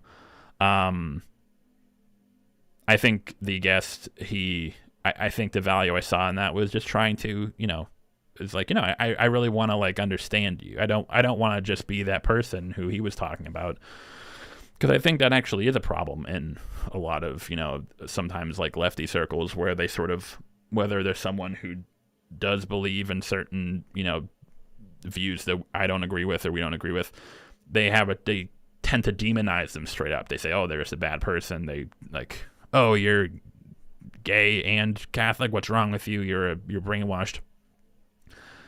To do that is to be so invalidating, and it's even it's not even productive, because if your goal is to try and even if your goal is completely selfish and is to try to bring people away from that line of thinking, by just chastising them, demonizing them, it's not going to help. It's just going to probably push them away. It's like, oh, let's push them into the arms of maybe someone you don't want them to, or you don't agree with at all. So I think this conversation, and again, I was kind of went back and forth with it. I was like, even up to the wire, I was like, it was a testy subject, but and again, I stand by what I said. It's like, if this is something that you want to do, I don't agree with it. But you're an adult, you're free to make your choice. My concern is when we get to especially children, it's and again, it goes back to there's many facets of the argument of like, what is the responsibility of a parent? What is should a parent instill certain beliefs or values in a child, even if it, again, demonstrably might lead to bad outcomes, like tangible, not necessarily like, there's the spiritual aspect, of course, but that's difficult for me because I'm just not like spiritual at all. But then again, what if a child is raised and they decide they don't want to be spiritual? They don't believe in a certain creator, but they're sort of still imbued with those beliefs. It's hard. It's a very, I don't know. It's a very difficult conversation. I think that was a good combo. It was strange kind of thinking it's like, me and him had a more civil conversation than like someone who's like, some like, red pill dude or something. But yeah, I was more curious. I really wanted to say like, no, I don't agree with what you believe, but I want to understand it. And to understand it, I think you kind of have to understand it, where it's coming from, and to just like discredit them, like, oh, they're just stupid. It's sort of, I don't know. It's just sort of, I think that is a refusal to engage. It's almost like you're afraid, in a sense, of like, you don't want to see people who disagree with you as human, because then that would mean that even then you can't just like throw a blanket fuck them. My view is that if your goal is to if you're a parent and your goal is to do what's best for your child, I'm kind of in the camp of I think if you're a parent, you have the moral responsibility to your child comes first. Like, there is your responsibility now, and you have to do anything you can to make that, to give your child a good life and to give them the best life. And if you're doing something that actively is demonstrably causing them harm, even potentially causing them harm, I think that's irresponsible. But then again, I'm coming at that from a secular viewpoint. So yeah. Yeah, let me know in the comments or in the chat if you guys thought, how I handled it, if you didn't think I did well, if you think I should have maybe been harder, been less, not as hard. I don't know. Because I'll probably watch it back myself and sort of like, because there were a couple times I tripped up where I was trying to like kind of get my words out, because it's hard, because sometimes you can have two conflicting feelings of like, hey, I believe that everyone should be able to do as they please and choose their own path and not be told what to do by anyone. But on the other hand, then there's the case of what happens when that leads to sort of residual effects that might harm others. And I have the feeling of I don't want any of that to happen. I want everyone to be happy. But what happens when those two paths that people take that leads them to happiness conflict with each other, and they can't coincide, and they can't they can't coexist. That's sort of where I think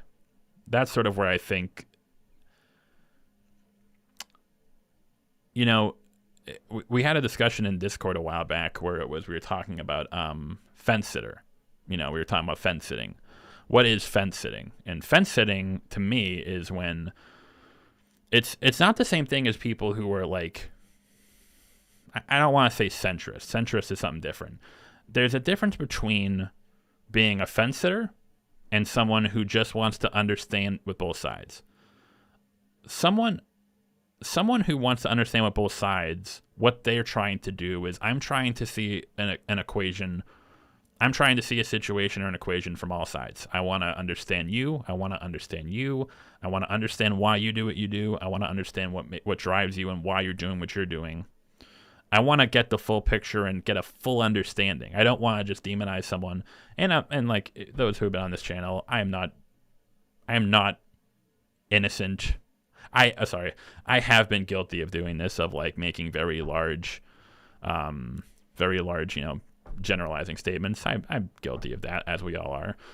But I try my best to understand both sides, to get the full picture. However, when it comes down to it, you need to make a decision. You need to, you understand the full situation. You understand it.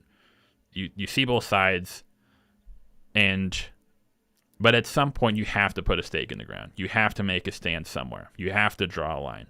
This is like, I have seen both sides, and I've taken it all in, and I've decided to draw my line here based on the information I have. A fence sitter is someone who just never draws that line. They might see both sides, but they never actually make a stand. It's like, oh, well, I understand your point. Oh, well, I understand your point. And they just never draw the line. They never put their stake in the sand and, stand by a decision they make. And like even some positions that I hold, even after like weighing them very, very carefully, understanding both sides, weighing the pros and cons, I understand that certain positions that I hold, that certain lines that I have drawn in my own life, do have cons. I'm not saying that there are certain things in my beliefs that I hold that are 100% virtuous. There's no downside, whatever. Like, yeah, there are. Like there have to be. There's going to be always. Like, so for example, we understand certain laws or certain things in our where there's compromises, where we understand there are pros and cons. However, we understand that we have to draw a line somewhere, and this is the best this is the option that results in the most pro and the least con. And yeah, and it sucks because sometimes I do look at the results of that. I see the cons, and my gut reaction, my emotions are like, oh shit, I'm like, damn. But at the end of the day, you have to stick by that line in the sand that you drew. But, and this kind of goes back to our conversation, and again, his is based on faith, but I think that the mark of a true, intelligent, responsible, respectable individual is to not only draw a line in the sand, is to make a stand, but also be willing to draw a new line, is to switch or to like change your position based on new information or based on certain other facts or information that comes out. I think I've met many people in my life who they almost see stubbornness as a virtue. They almost view it as more of a, like, hey, it's good to stick by your values. It's good to stand by what you believe in. However, if it gets to the point where you're just doing that to do that, and you're just standing by, if you're only standing by a certain position because it's the position you've always held, and regardless of any other information that may have come out and in your head, you kind of know that there is dissonance there where, oh, maybe this actually isn't the right. I think that shows a lot of strength to be able to question your own beliefs. You have to stand firm by your beliefs. But I think that shows a lot of character to be able to change your beliefs. Admit that, like, in the past I was wrong. And to your point, Lador, that's sort of the issue with when it comes to faith, is that, well, there is no middle ground. It's either this or that. And I don't know. That's a case where even, you know, this is gonna sound weird to say, but like to my view, it's like, let's say, you know, if I were like gay and I wanted to be a priest to spread good within my community or within the world, like, so for example, like, you know, the transgender priest, or, you know, a gay priest or whatever. I don't know. If it were me, there's part of me that would almost say,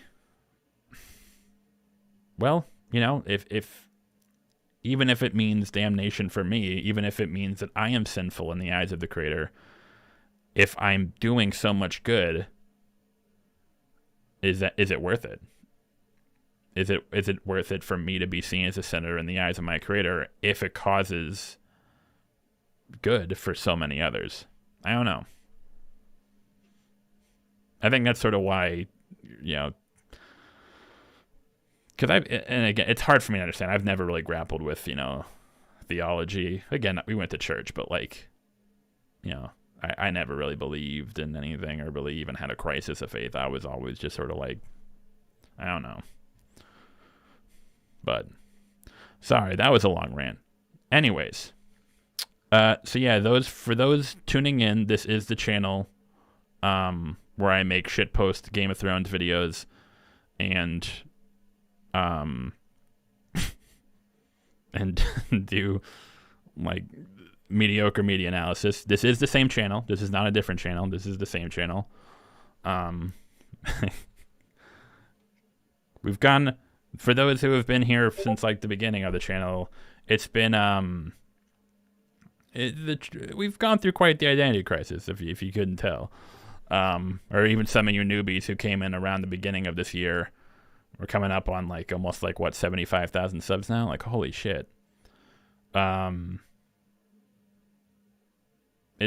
sure that like you look at the catalog and of like on my channel page and you're like, I'm sorry, what's this channel? But yeah, no, for those of you who are around, hopefully you enjoy the variety. And I appreciate y'all. I appreciate y'all sticking around and watching and just being a part of the channel. And I hope you all to go back to my point. I kind of hope I hope you think that like the channel isn't overall good.